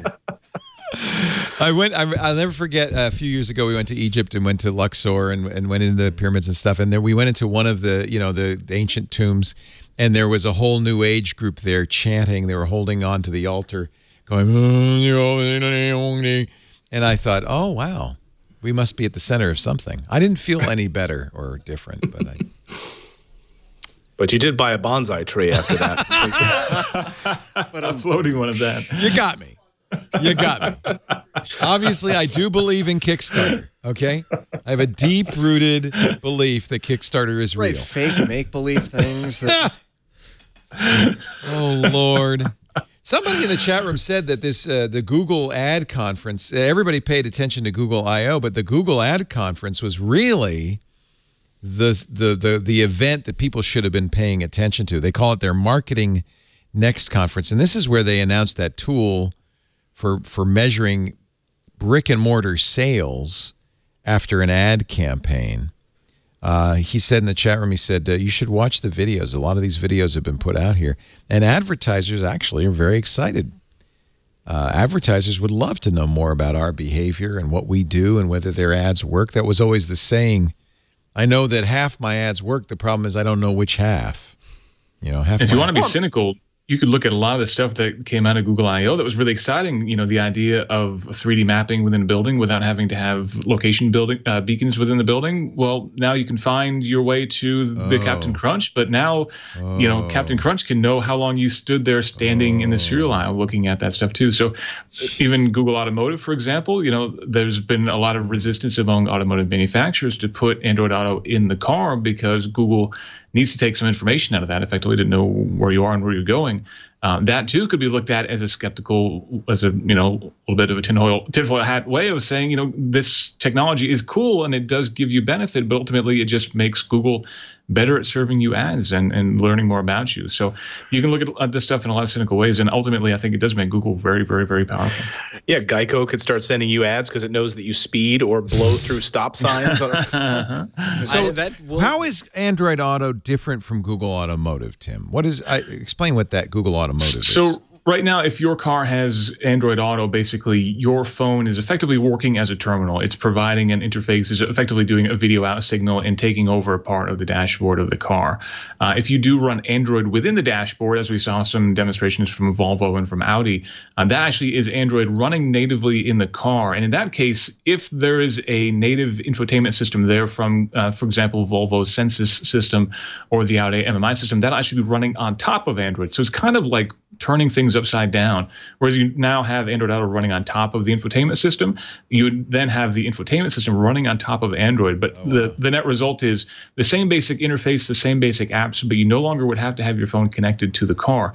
You'd have Spotify running right there in your car now, and you'd have your playlist right there. You'd have the active data connection in your car serving up that data. These are Ron Amadio at Ars Technica was on Twig on Wednesday, and these are the pictures he took at the event. So this is to compete with QNX and other car operating systems. Microsoft, right, QNX Auto is a big player in basically providing the low-level operating systems that then these infotainment systems like Sync 3 are built on top of. There's Linux in the car as well, which is making a big play. Our Teslas are running on Linux. Right, yeah. And there's a big push to make that a lot more sophisticated than it has been in the past. But this is a huge moneymaker for QNX right now, and ultimately Android wants to be in there as well to have more power down low, basically. So that really would mean the foundation of those operating systems would be Android-based, which is, again, a Linux-based operating system. But that would give it's Google also more power. Data for Google, right? Absolutely. And they're getting, you know, you got to figure Google's getting a lot of that information anyway if you're taking your phone with you. But ultimately, having that in your car means that they know your destination. In theory, they could know your rate of speed. You know, it remains to be seen exactly what Google would be able to take out of the car. But ultimately, if they're tied within the CAN bus of the car, they could, in theory, get access to anything that they wanted to, even whether your turn signal's on or whether traction control activated, which might, you know, mean that they could use that data to then serve Waze. If you slip on a patch of ice in your car, maybe there's an automatic Waze notification that's posted that would then alert drivers behind you. You know, again, there's a case for positives out of this, but if you are concerned about privacy, there's some negative implications too. And of course, some of what sell data to the government, perhaps, and you know, I mean, I'm not trying to be cynical. I'm trying to be positive. They maybe could use that information to improve infrastructure and roads in a way that they couldn't before. The way that traffic self-driving vehicles, right? If one of the problems self-driving vehicles face is humans driving other cars in the same environment. That's a mess. But maybe if you're driving a car with Android Auto or Google Automotive underneath, at least it can communicate with the self-driving car and say, look, my human's about to do something really stupid, so you might want to just hold back a little bit, that kind of thing. Yeah, I think a lot of this is way down the road. You know, right now this Google system isn't really powerful enough to power all the systems within the car, but definitely building it inside of the dashboard means that it does have easier access to a lot of that data, and that means that it then, you know, down the road could certainly have a lot more power and a lot more communications. And Google has basically always said, you know, we don't need this standardized vehicle-to-vehicle communication system that the National Highway and Traffic Safety Administration has been pushing for decades now. We don't need any of that stuff. Just give our cars an active data connection, and we'll kind of take care of the rest. And this is another step in that direction. This is another Ars Technica article from Ron Amadio. The state of the car computer. Forget horsepower. We want megahertz. I don't think he's speaking for the car companies. One of the things he pointed out is that car companies have a 5-year development cycle. So many of the car companies that are running Android are running Gingerbread, Kit Kat, really old versions of Android. Wow. So that's another problem for Google. Honda is one of the few manufacturers that has Android in the car right now, and yeah, it is quite old. That 5-year life cycle is getting better. Ford, for example, did the Ford GT in under 2 years anyway. So there are signs for improvement. But ultimately, you know, the goal is with a system like Android in the dashboard. At that point, you could basically do over-the-air updates relatively trivially.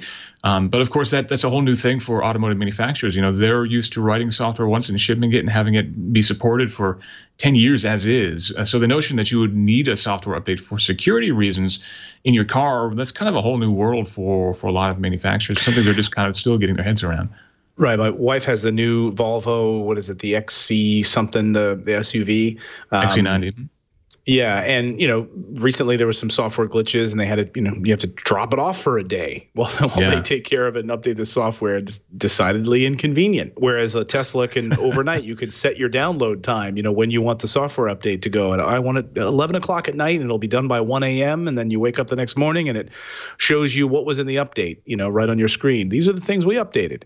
And, you know, so you have these manufacturers that need you to drop off your car to do a software update. I had an Audi for 3 years, never got it updated. The maps just went more and more out of date. But my Tesla, we would get updates like every few months now.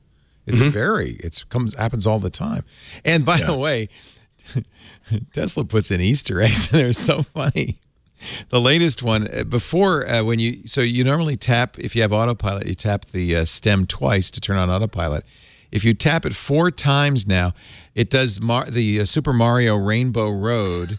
And for a while, it was playing, I think, a song from Mario, but now it plays I Want More Cowbell from Saturday Night Live. And it's like, I don't even...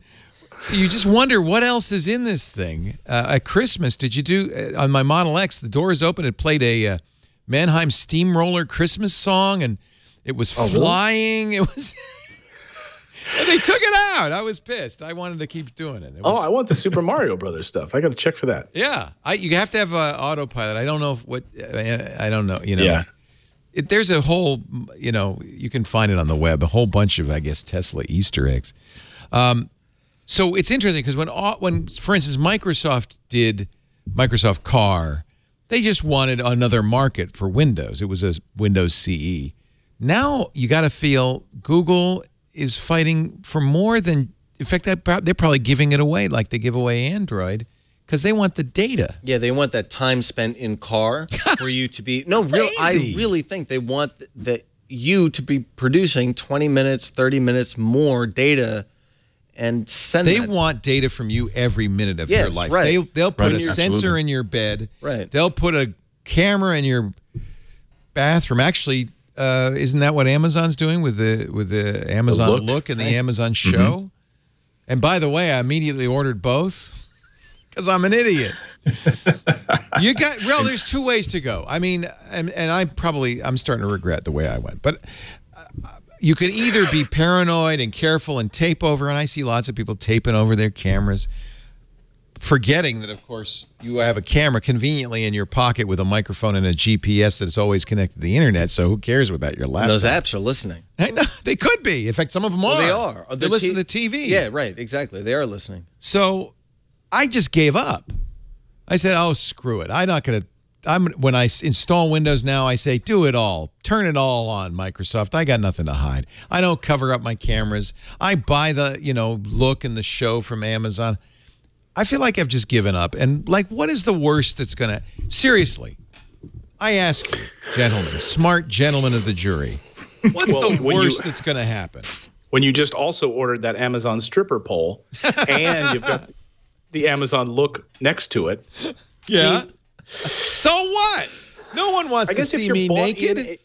If you're bought in, I mean, I like, And by the way, I will be naked at Machu Picchu about June 8th. Just reminding you of the exciting moment. Yeah. Get out your wide angle. Yeah, you're going to need it.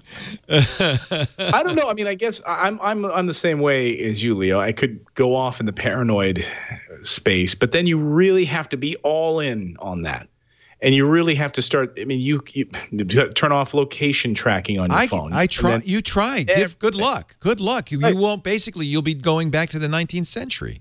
And then also, don't leave your house because now there are traffic cameras everywhere. You want to go down the streets in Manhattan? Every corner has an NYPD traffic camera on it. Try going to London. The whole city is covered in cameras. I mean, what are you going to do? Should we fight this? Should we all be petitioning our member of Congress? What are we fighting and why?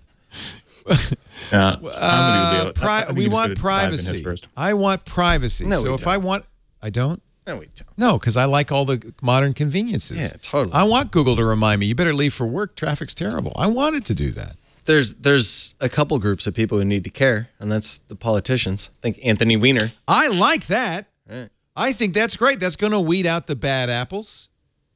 Yeah. Right? It will. Right. Yeah. Did you see on Silicon Valley? Have you been watching the latest season? Oh, my God. This is my schadenfreude. I love this show. So they develop an app. They call it Seafood. So one of the guys living in the house actually wanted to do 28 octopus recipes, and he called it SEA food. But then they go to the pitch meeting and very quickly pivoted to SEE. You see food and can identify it. But he was lazy, so all he could do is identify hot dogs. So it identifies hot dogs or not hot dogs. You take a picture or something. So HBO, in all their brilliance, has developed a hot dog app that does exactly that. You can download, and I encourage you all to do so, the brand new HBO Hot Dog, Not Hot Dog app. I don't want to mention what it ended up being used for, but let's put it this way. Periscope bought the company because it could be useful at identifying things that are hot dog-like, but not hot dogs. Can you believe that? There's Jin Yang, the founder of the Hot or Not Dog app. Not Hot Dog app. It's called Not Hot Dog.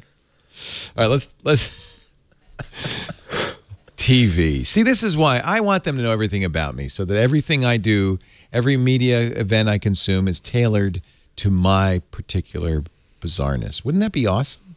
Everything's personalized, even my insurance policies. Our show today, actually, you know what we do before that? Let's take a look at what you missed this week. We had a fun week, and we've made a little movie all about it. Watch. Previously on Twit. Happy 300th, you guys. Happy 301, everyone. 300. That's why I'm all dressed in my best suit. 7-3 to some of the smartest people I've ever met. A happy 300th to the chat room and to those that made us where we are today. All about Android. Flo and I had the opportunity, and we were super thrilled to do it, to sit down with a few of Android's top executives. So it's Project Travel. We call it that because it's all about the base. It was a huge amount of work. We had to change every single interface at the bottom of Android. We had to separate out all the vendor code to run in a separate process. So it's probably the biggest engineering change we've made to Android since we started. Home Theater Geeks. In episode 355, I chat with re-recording mixer Mike Minkler about his work on the original Star Wars, which debuted in theaters exactly 40 years ago. I made a special attempt to make Chewbacca's footsteps big and powerful. And when George heard us and said, Wookiees don't make footsteps sounds, take out all of his Foley sound. I don't want to hear it. So you hear everybody else running around, but you never hear a Wookiee footstep. If you missed Twit this week, you missed a lot. That's useful trivia. It's what? 300. Did I miss last week? I heard it's your 301st episode of Ham Nation. Good job. Ham Nation. It's a fun show. It's amateur radio enthusiasts. And that one's on every Wednesday on our network. Megan Maroney, we've got a big week ahead. What's cooking? This week, former Android head Andy Rubin will unveil a secret new company that he has been keeping under wraps. Essential will likely announce a bezel-less smartphone. If you want to see a silhouette of the announcement that's set to come on May 30th, take a look at the company's Twitter account @Essential. BlackBerry's P1 will be available in the U.S. and Canada this week. The phone was supposed to be released last month, but ran into a few snags on the way. And in other smartphone news, the recently announced T-Mobile program Digits launches this week. T-Mobile plans to virtualize its customer phone numbers in a way that makes them accessible across a number of platforms and devices. The new system is free for all T-Mobile users, and for those who might want more than one number to hand out, they can pay $10 to snag an extra. And finally, this week, Microsoft's Xbox Game Pass officially goes live. If you're a gamer who has always dreamed of having a Netflix-style all-you-can-stream subscription service, this might be as close as you're going to get. We'll see how it works this week. And that's just a few of the things that we will be tracking in the coming week. Join Jason Howell and myself on Tech News Today every weekday at 4 p.m. Pacific, 7 p.m. Eastern here on twit.tv. Subscribe and you'll never miss another tech story. Our show today brought to you by Rocket Mortgage. If you're getting a new home, buying a new home, unless you're paying cash, I know you're all very wealthy, you're just going to write a check, right? No, you're going to get a mortgage. Or maybe you would like to get a little money out of your house or lower your interest payment, maybe with a refi. You got to check it out. The best mortgage lender in the country, bar none, Quicken Loans. And they have, look at all those customer satisfaction awards. #1 year after year. And they have a product just for us geeks. They call it Rocket Mortgage. It's a completely online mortgage approval process, whether it's buying a new home or refinancing your existing home. You can do it all in minutes. And the last time I bought a house, it took me a month from that big bank down the street.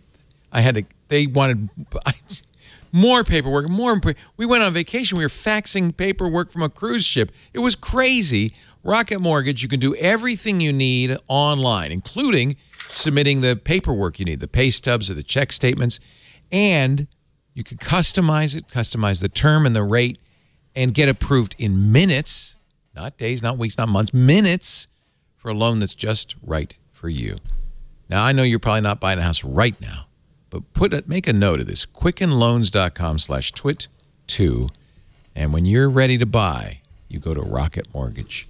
quickenloans.com/twit2, equal housing lender, licensed in all 50 states, and MLSconsumeraccess.org, number 3030. We thank Rocket Mortgage and Quicken Loans for super serving us geeks. Clayton Morris is here from Fox & Friends and MorrisInvest.com. Tim Stevens is here from CNET, We've got Dan Patterson in studio, first time ever, from TechRepublic.com. Here's the phone. This is kind of a giveaway. Here's the phone. Andy Rubin, who invented Android and then sold it to Google and ran the Android division for years, started running robots, and then left completely to create a new phone company. He's been tweeting secret tweets. Can anyone guess what my colleague Wei is working on first? Now look at that. That's obviously, if you look at it, whoops, obviously 3D camera, right? He said, if you can, I'll give you a signed copy of our first product. And then he tweeted this silhouette. Well, it's obvious, of the new phone. Why would anybody buy a new smartphone? I don't care how sexy and bezel-less it is, with a 360-degree camera off the top. They eliminated antennas just a few years ago. Now they're putting that on? I'm hoping that that's removable so that you can then put it in your pocket and then leave it in your bag and then forget it somewhere and never see it again. And hopefully it's cheap to replace. Yeah, because you know what this would mean is an avalanche of really ugly 360-degree pictures. That's true. We'll see. I do remember this teaser picture that he put out earlier. Something big is coming. And I'm excited to see what it is, but I'm a little bit skeptical that the world needs another high-end smartphone. Look at the companies that have kind of grounded on the rocks of that. HTC pretty much gone. LG, I know they're making beautiful phones, but I got to think they're not doing great. Sony's dropped kind of many of their Xperia phones. They're still going to do the high end, but they're not going to do the mid-range. It really is a Samsung and an Apple world, isn't it? Yeah, and to Tim's point, where do you go from here? Yeah, how can you do anything that makes people go out and buy you? Yeah. I mean, you can only do so much on this device right now, but maybe to your point earlier, Leo, 5 years from now, we're not going to recognize these, things are going to be totally different. But I don't know. It's hard for me, and I'm not terribly bright, to wrap my brain around what more do I need from a smartphone right now. Well, as we mentioned, Google and Apple both say we're going to put dedicated chips. You got a CPU, you got a GPU, we're going to put an AIPU or something, some sort of artificial intelligence chip. I don't feel like that's the problem is missing processing power. The problem is it's just these there may not they're be just a problem. Dumb. Huh? Yeah, we're not missing a problem. The market needs have been filled. Yeah, well, I talk to Siri, and I swear at her because she doesn't seem to understand anything I say. Right. And when she does, she gives me useless information. And the majority of that's happening in the cloud. I mean, that was the biggest step forward when phones started to really be able to understand what you're talking about, is when they stopped doing it on the phone to begin with. And that was back before data networks were anywhere near as good as they are today. So now that we have all that cloud processing at our disposal and a lot more bandwidth than we did, when Siri first came around, yeah, I'm a little bit skeptical that having something like that on the phone is actually going to make this that much better. So maybe 360 photography is that next big thing that'll push the smartphone forward and make this, the phone that everybody has to have. But yeah, I'm a little bit skeptical that that's going to be the thing. But I think the fact that they're thinking about that, it's interesting. They're trying something different. We've certainly seen third-party dongles that'll do that for other phones before. There's two at least on the iPhone that work exactly like that. They snap over the iPhone and they I guess I don't know how they connect, but they look just like that. So I don't. Yeah, but maybe this means that they're also going to be trying some other interesting, exciting things. Well, Google Tango, that was the idea of Tango, and up to now has required giant phones that would map the space you're in. I never got that one either. We've already seen the face recognition on Samsung's Galaxy S8 phone cracked. Actually, it was cracked at the event when one of the publications took a picture of himself on his existing phone and showed it to the Samsung Galaxy S8, and it unlocked. Now it turns out the iris recognition system is also hackable. The Chaos Computer Club in Germany, kind of one of the classic hacker the old clubs. ones. Yeah, the CCC. Say, it's really simple. We just take a picture, and it doesn't even have to be a very good picture, of your iris with a camera. Here, I'll mute the sound. So you can see he's about 16 feet away, but he has a zoom lens on his point and shoot. Doesn't have to get. Look how big the face isn't even that big. Well, he's not even a killer DSLR or anything like that. No, it's just a crappy little point and shoot. He's got a picture. They now print out the picture of the eyeball. They blow it up and print it out. Then, in order to trick the Samsung Galaxy S8, they have to make it look spherical. So they print it out at life size, and then they put a contact lens on top of it to make it look like an eyeball. The contact lens distorts the picture to make it round. You'll see it in just a second. So he's got his iris now registered into that phone, and now he's going to unlock it using he's just proving that he can do it. Now he takes a contact lens, I love the Chaos. I just love these guys. The Chaos Computer Club puts it on top of the picture and then uses the picture, holds it up, and boom, the phone's unlocked. That was easy. So just a word of warning. If you're depending on iris we were told iris recognition was the best of the bunch, better than fingerprint, better than face. No.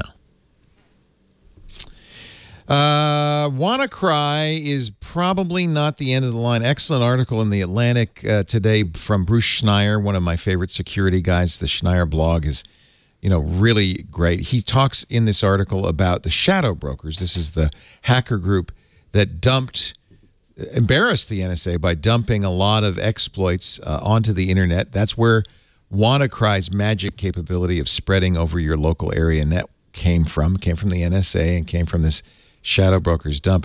The shadow brokers now say, oh, we're not done yet. In fact, we're thinking of doing a dump of the month club because apparently they have quite a few more exploits from the NSA, and they don't seem to care much about publicizing them.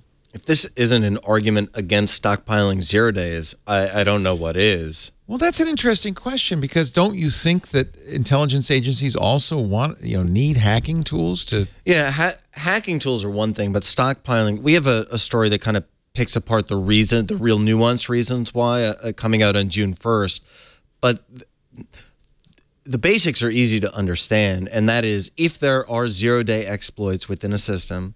Hacking tools are something different. You have to give Microsoft and other companies the ability to patch these holes. If you stockpile them, this will happen. But if leaks will happen. But I mean, I'm playing devil's advocate. Yeah, please bring it. But if the NSA and their hackers are working hard and they find, oh, this is great, we can use SMB1 to spread.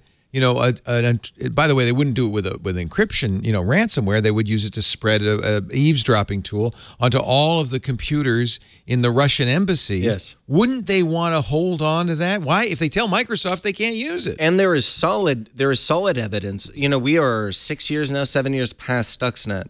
But there's solid evidence that Stuxnet put the Iranian nuclear program back by at least 3 years, which is what we needed. That was a hack that ruined their centrifuges, so they couldn't enrich uranium, so they couldn't build a nuke, and that helped us negotiate. And it targeted Siemens Industrial Control Systems, SCADAs. SCADAs. Yeah, right. And so I understand that argument, and I really empathize with people within the agency and within the NSA. However, I don't think any of that excuses stockpiling vulnerabilities that allow massive attacks like this to occur. You guys agree? Yeah. It's a tough one, because I think, look, we all want to... Yeah, it is tough. We want the intelligence agencies to do their job.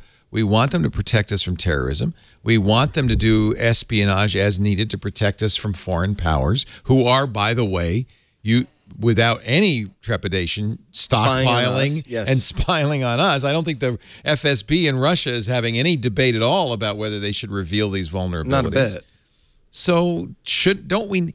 Now, there was, under Obama, back in 2008, something created called the Vulnerabilities Equity Process. And the theory was all the stakeholders come to the table, and they actually had, it was actually quite interesting, a series of questions that they needed to ask about this vulnerability to determine whether the NSA should be allowed to keep it, or the CIA or the FBI, or should be required to turn it over. Let me see if I can find the questions that they ask. This is from EPIC.org, the Electronic Privacy Information Center. They have a lot of information about this VEP, and it's been around, as I said, since 2008. The questions seem completely reasonable. For instance, how much is the vulnerable system, in this case, in WannaCry's case, it would have been Windows, used in the core internet infrastructure, in other critical infrastructure systems, in the U.S. economy, or in national security systems? In other words, what's the danger? Does the vulnerability, if left unpatched, impose significant risk? How much harm could an adversary nation do with, or a criminal group do with knowledge of this vulnerability? How likely is it we would know if someone else was exploiting it? How badly do we need the intelligence? This is a really important one, the one the NSA is going to argue. How badly do we need the intelligence we think we can get from exploiting the vulnerability? So this is a cost-benefit analysis, right? The benefit would be, well, what do we get? Are there, and this is good too, are there other ways we can get it? Could we, let's say, utilize a vulnerability for a short period and then disclose it? How likely is it that somebody else will discover it? Can it be patched or mitigated? In other words, if we tell Microsoft, can they fix it? The problem is this process, although it exists, doesn't seem to have been used much. And there's liability that now affects people at tremendous scale. So when you have the agency working 10 years ago, 15 years ago, the vulnerability of intelligence leaks, you can mitigate the damage. If we look at what's happening with IoT and what we expect to see in the next 5 to 10 years, plus all of these really kind of poorly made firmware that's on all these IoT devices, man. right? Yeah. So the scale of damage. Well, look at the Mirai bot. Which was, precisely. Yeah. And because this, if you go to a pedestrian, a normal person on the street, and you say, hey, tell me about the 0 days. I go, what? Yeah. What are you talking about? But there's a point, because the Mirai bot probably wouldn't. It was useful in creating a distributed denial of service botnet, but probably would not have been useful in targeted intelligence gathering, which is what the NSA is up to. So if they had discovered Mirai, that one under the vulnerability equities process would have been revealed and fixed. But they might keep something that allows them to say hack your smart TV because, well, we can get at Ambassador Kislyak, we can see what he's up to by spying on him through his Samsung. I'm torn on this one. By the way, there's a move in Congress to make this law. This was just merely an interagency agreement. Well, to do this, there's a move in Congress to actually enshrine this in law. That seems like a good step forward. At least you need a process. You have those questions. Now, we talked about this on Tuesday on Security Now. Steve Gibson poo-pooed the idea of a law. He says, it's not going to make it. NSA is going to come to the table every time saying, no, we need it. Yeah. Okay, thanks, bye. Right. They're not going to seek a warrant. No. This is like, not going to go like a I mean, look at the warrant. FISA court. Even the FISA court looks like a rubber stamp. This would be 10 times worse. In technology, as we all know, is always constrained by laws. Yeah, right. Right. So you can make a law. It's not going to stop the agency from It doesn't change anything, and it certainly won't stop our adversaries. Yeah. I'm going to be traveling out of the country. I hope that I will be able to bring my laptop on the plane. Unknown. I just got back from Europe, and I was dreading the whole time I was there that they're going to pass this new regulation while I was there. Yeah. And yeah, exactly. I do like what 1Password has done, and I hope others will do this. They've created, 1Password is a very popular password vault, something called travel mode. You indicate on your passwords which ones you want to keep while you're traveling. Everything else will be deleted before you get off the plane. You press the travel mode button. That's brilliant. Nobody can really tell you've done that. It doesn't magically show that. And then when you get home, you just resync and all your passwords are back. So I'm going to Ukraine in about a week and a half. Oh, don't bring any electronics. Right. Well, first of all, Tim, I'm definitely not bringing a laptop. And this our number one concern is phishing of those around us. And the number two concern is what happens to any device I have and the passwords on it. Imagine you're coming back from the Ukraine. Customs and Border Patrol are going to be looking at you saying, give me your phone. Right. Give me your phone. And I believe in the work that Customs does. And so not the Ukrainian Customs, but the American Customs, I will happily give them my device. But I don't want my passwords there. Where's my, John, do you know where my steampunk laptop is? I want to show you the laptop I'm going to be bringing. Did Corey build it? No, actually, I paid a lot of money for it. The guy who used to build these, he built all sorts of steampunk stuff. He passed away. But I thought, somebody in the chat room saying, and I think they're absolutely right, bring the steampunk laptop. That way, if the Border Patrol keeps it, it's like, fine. The only problem with it weighs about 80 pounds. Right. You're going to look out the window as those guys are throwing your bags into the cargo bay. You're like, I'm not bringing anything. That's what I'm scared about. What is the chance that this laptop travel ban will happen? Are they just floating this as a balloon, or are they seriously considering? I understand the reason why. We know because Donald Trump told the Russians in the Oval Office, oh yeah, we're worried because we got an Israeli intelligence that there's people are putting bombs in laptops or planning on that. So I understand that. By the way. Yeah, by the way, they must have really thrilled the Israelis when he did that. But that would make sense. In fact, I kind of assumed that after all this talking about these bans on laptops, that must be what they got some intelligence that said there's a plan afoot.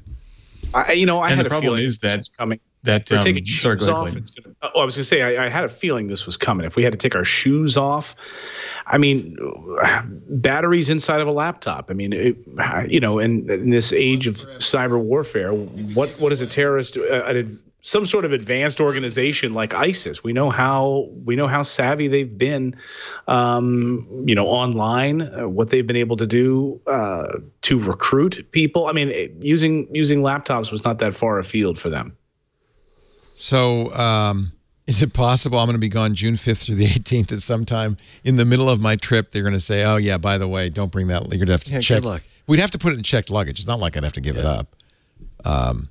But, God, how boring to be on a 12-hour flight. And it's not just laptops. It's also it's everything but your phone. Even Kindles. Yeah, you can't bring your Kindle. Right. What? How much? This is devastating. How much bomb could you put in a Kindle? This one right down here. It's not. This isn't my steampunk laptop, but I think I might bring this one on the trip because if they keep it, do it. Wouldn't it be funny? Hey, only problem is luggable? if they said this is like a what is this? Is an old Mac luggable. The only problem is if they said, "Can you turn that on?" I don't think I could. This is a PowerBook 145. Look at that trackball. Man, that was state of the art. That might have been the first laptop I had. And the bezel. Beautiful. Look at the size of that thing. That's we put your stickers, Leo. This one they you know made, what? Made them. We should all revolt and all bring typewriters on flights with really loud carriage returns. That's electric. Ban this. Yeah. So everyone on the flight is there on their tray tables pounding away. Oh, man. Tom Hanks has a typewriter app. Have you seen that app? Yeah. It's called Hanks Writer. Hanks Writer. H-A-N-X writer. And it's really loud when you use it on your iPad. They released 3 new typewriters for it, including a Selectric, which is really good. Unfortunately, I was very disappointed because the Selectric, while it has 3 different font typeface balls, you know how the Selectrics had those balls? It doesn't have the speechwriter ball, which I really liked. That was really giant text. Very silly app. So you think Clayton, that with it's all likelihood they're gonna do this? I don't know. I just felt like it was only a matter of time. Like this new utopia. Well, I mean, think about it, right? We have to take off our shoes. You asked how much bomb can you really fit in a Kindle? I mean, how much bomb can you really fit in the sole of a shoe? Well, there was that guy who tried to light his shoes on fire, remember? Right. Yeah, you can fit a good bomb in a Kindle. Whatever his name is. You can fit a good bomb in a Kindle. Can you? Yeah. Really? Yeah. How do you know that? Well, I worked really, in Cairo a Kindle like a paperwhite? Yeah, one of my sources in Cairo, we were teaching encryption to Sudanese guys, and we brought them from different parts of Sudan up to Cairo, and we taught them how to use encryption on a mobile device so they could. I remember when you were doing that. Yeah, that was very cool. So one of my sources, and I have a story. It's been vetted. Like I'm not making this up, but he was like, "I'm so poor, I'm going to either make bombs for ISIS or sell my kidney." And so I'm sitting there with my Morants interviewing him, and we vetted him through the UN. His story checks out. He was kidnapped when he was young in Sudan and taught how to make bombs and taught how to make very small, very effective bombs that will fit inside electronic devices. Like C3? What would you use to... I didn't ask him his tactics. But actually, though, if you think about it, and this is why I guess if you check it, they're not as worried. If you're sitting in the cabin and you're right next to the wall, you can put that Kindle bomb on the wall. All you have to do is blow a small hole in the wall. Yeah, you just got to depressurize it. And, okay, I take it back. In fact, please don't carry any devices on the plane. Please. I don't want... Let's buy books and magazines. Couldn't you? I mean, a smartphone isn't that big enough? You could make a... Oh, man. Yeah, I mean, Galaxy Note 7. Yes. Don't bring that on the plane. Oh, don't bring that on the plane. Brilliant. All right, well, we're going to wrap this up in a minute. We've got a bunch more stories I want to talk to you guys about. But first, a word from Blue Apron. I made Blue Apron last night. It was the best thing. It was so good. And my mouth waters when I do these ads. It makes me so hungry. Blue Apron, it delivers you, it's the #1 fresh ingredient and recipe delivery service in the country. They deliver incredible seasonal recipes with fresh, high-quality ingredients to make amazing home-cooked meals. Tonight, we're doing blackened pork. I can't wait. Last night, we made it's from Nashville, a spicy chicken, kind of fried chicken. I made mashed potatoes, and in mashed potatoes, I used to use cream and butter, and they did it with fromage blanc and butter, and it was so good. And then the green beans, I sauteed the green beans up, chopped up a shallot, and then they had a little bottle. It comes with a little bottle of vinegar, put a little vinegar in there, sauteed the green beans, put them in the shallot vinegar mixture. Oh my God, it was your mouth, the house smells so good in your mouth. And it took me half an hour. And it's this gourmet meal. And here's the best part. I didn't have to buy one thing. Everything I needed, including a half a cup of milk in this little box. Everything I needed to make this amazing recipe. Now, we have Blue Apron for 2. Although, you know, partly that's because our son doesn't like fancy food and he just wants plain pasta, you know, or rice. But the truth is there's enough in this meal that we can give him some, and he actually really enjoys it sometimes. It's a great way to introduce your kids to new flavors, new tastes. And they have a family plan which has more kid-friendly ingredients. Look at that. What is that? Chicken schnitzel. Oh, that looks good. With fingerling potatoes. Oh, what is that? Roll back up. I want to see the recipe. And marinated Napa cabbage. That's like coleslaw. Oh, my God. You can make this. And the thing is, once you've done it, they don't repeat recipes more than once a year. So you're not going to get that recipe choice. And you do get to choose. It's all online. You choose what you want in the box. You choose when you want delivery. It's not a subscription, so you get it whenever you feel like it. You see exactly the right ingredients. Everything's fresh, even the meat, the fish, never frozen. It's a refrigerated box. And once you've made it, you now know how to make it. And you can go to the store and you can buy the ingredients. And so it's like a cooking school in a box. In fact, I think that's why they call it Blue Apron. Because if you go to the Cordon Bleu in Paris, the apprentice chefs wear little blue aprons. And I think that's where they got the name. The box has a blue apron on it and everything like that. Look at the recipes. Baked spinach and egg flatbread with sautéed asparagus and lemon aioli. See, that's vegetarian. They have vegetarian meals. They can suit your needs. You never get anything you didn't order. So you totally customize it. There's no weekly commitment. Their freshness guarantee promises every ingredient in your delivery arrives ready to cook, or they'll make it right. And if you don't like a recipe, they'll send you another one. Look, go there right now, blueapron.com/twit. Check out this week's menu and get 3 meals free with your first purchase and free shipping. blueapron.com/twit. I love it when we get home and the Blue Apron box is on the doorstep. Like I said, blackened pork tonight. You're all invited, although I only have enough for 2. So you have to, fight over it. blueapron.com/twit. Did you see this article, Tim? Tech analysts split. Tesla analysts split. There's I guess some people think Tesla's the greatest thing since sliced bread, and some people think it's over. The stock is overpriced. Let me stop Bloomberg right here. They say it comes down to whether you're a tech guy or a car guy. Right. And me being a tech and a car guy, obviously I think the truth is somewhere in between the two extremes there. But yeah, I think from a tech perspective, it's pretty easy to overlook a lot of the complexities of developing a car. Just like, I think Tesla and Elon Musk would admit they did exactly that when they were launching their first cars. It took a long time to bring the Model S to market. It took a long time to bring the Model X to market. They're learning, they're getting better. But the real question right now in my eye is, can Tesla continue to be quicker at innovating than a company like Volkswagen, like Porsche, like Audi? Can they beat those guys consistently? They've done very well. I mean, look, they've done great. You can't deny they've done great.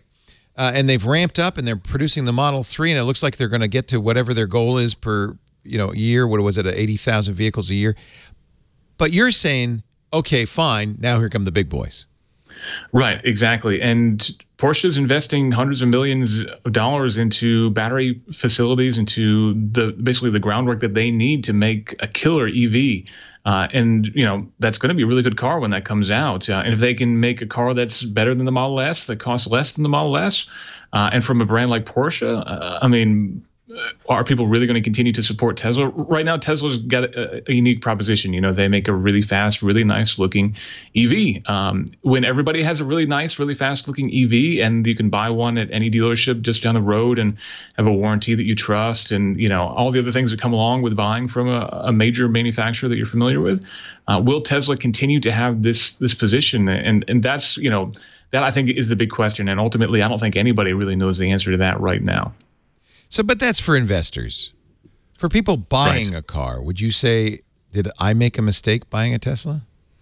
Well, we talked about this before. I'm a little bit skeptical of the Model X reliability in the long run. But no, I think Tesla makes really great cars. I'm definitely curious. If those gull wing doors fall, or falcon wing, whatever they call them, fall off, I'll let you know. I'll be the first to tell you.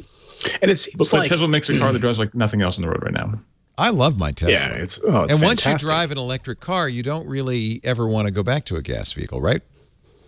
Right. Yeah, and absolutely. You can go ahead, Clayton. I was going to say, when you can go like 0 to 60 in like 3.5 seconds, you're kind of... It makes my head hurt, though. I don't do it anymore because I feel like my brain hit the back of my skull. It's like I don't want to... It hurts. But with some of the upgrade, what I was going to say about, and they sort of, I don't know if it's sort of an Apple approach. It seems like it is, but sort of and Tim, you can speak way more intelligently on this than I can, but the sort of Apple approach to upgrades and fixes and sort of the wink, wink, nudge, nudge. Hey, if you have a problem with this, we just swap everything out. There's a problem with the battery 4 years from now. We just yank it out of the floorboards and put a brand new one in there for you. There's not a lot of moving parts. If we have any problems, we check it once a year. We fix anything. I know. I haven't brought my car in. There's no oil to change or anything. Yeah, there's no engine. Yeah, that's one of the hidden things, one of the hidden values of owning an EV is the lack of maintenance. There's really nothing that you have to do about it except replace the washer fluid every now and again, rotate your tires, and you're pretty much good to go. That's about it, yeah. Patreon, what a success story. And now they say, now I think this is probably because they're going to go for either more investment or maybe even an IPO. I don't know. But they say, they put out the word, they now have 1 million paying patrons. 1 million. That's doubled in a year. The number of active creators on Patreon, 50,000. This is the site where, and I actually support a number of podcasts and my Linux distribution that I like. I actually give the guy $5 a month. It really is a great way for creators to get kind of patronized, subsidized by patrons.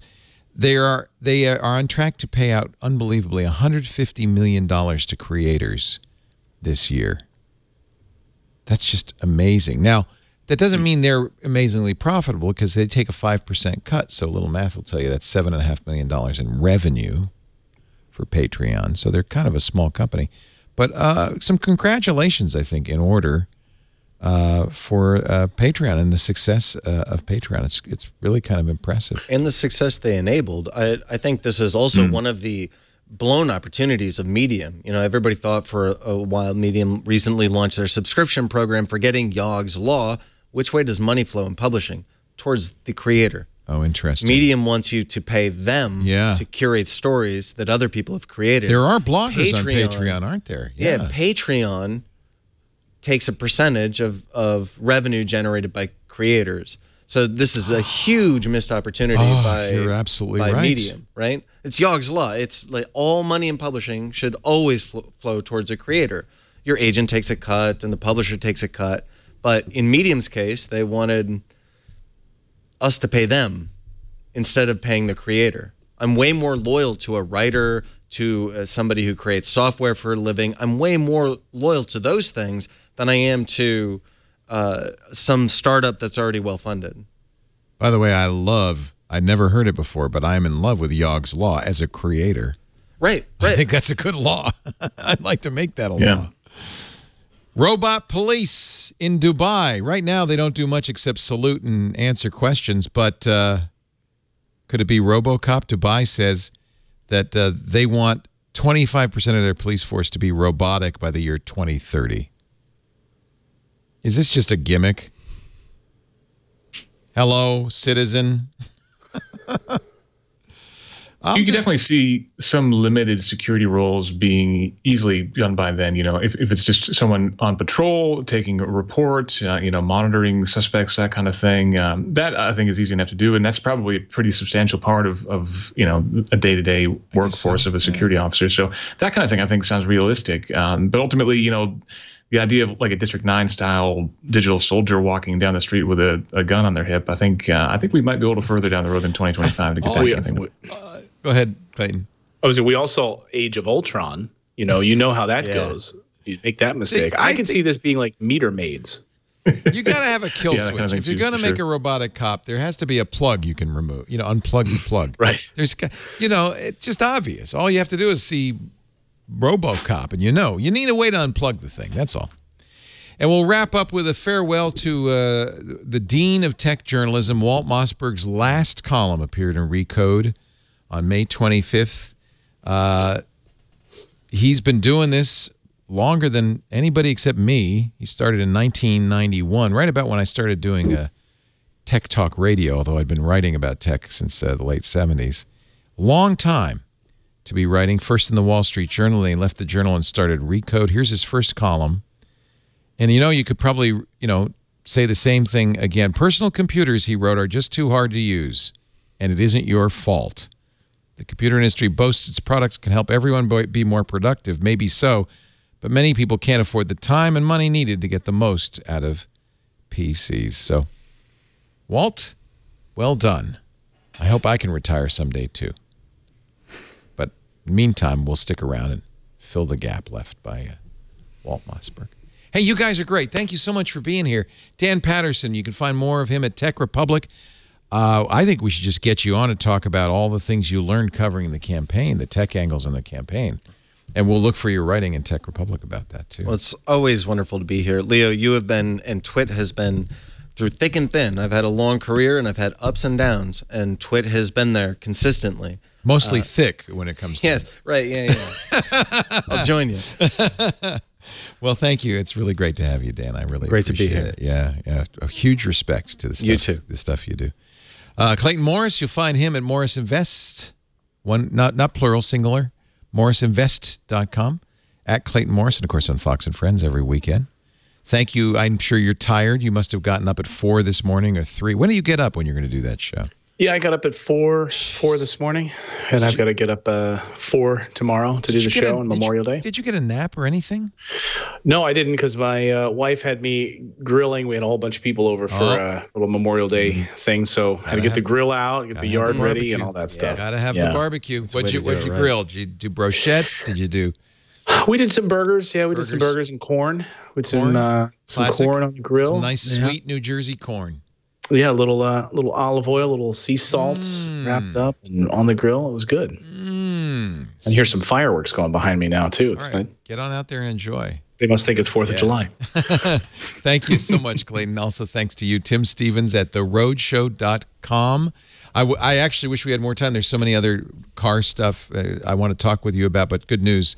You can follow him at theroadshow.com and get your fill of automotive information. Thank you, Tim. Thanks for having me, Lou. Appreciate it. We do Twit every Sunday, 3 p.m. Pacific, 6 p.m. Eastern Time, 2200 UTC. If you want to watch live, and I would love it if you did, you can also join us in the chat room at irc.twit.tv. And, of course, we have an open studio, so if you want to stop by, we had a nice bunch of people in studio today. It's easy. All you got to do is email tickets at twit.tv. Do that, though, because, as you know, I'm going on vacation. It doesn't mean you can't come. In fact, I think, who's filling in for me? Jason Calacanis, which should be interesting. Is Becky Worley filling in? Jason Snell.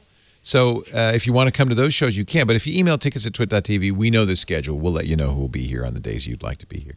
But do let us know. Now, if you can't be here in studio or online watching us live at YouTube or Ustream or Twitch or twit.tv/live, you can always get shows on demand. That's what the website's for, twit.tv/thisweekintech for this particular show. But the best thing to do is, however, whatever program you use to listen to podcasts, just search for Twit and subscribe. That way you don't have to think about it. You'll get it automatically every single Sunday night. So you can listen Monday morning. We salute all the men and women who have given their all in service of our country on this Memorial Day weekend. Thank you very much. It's more than barbecues and parades. It really is a chance to remember those people who've given so much to preserve this nation we love so much. Thank you for your service. I'm Leo Laporte. Thanks for joining us. Another Twit. This is amazing.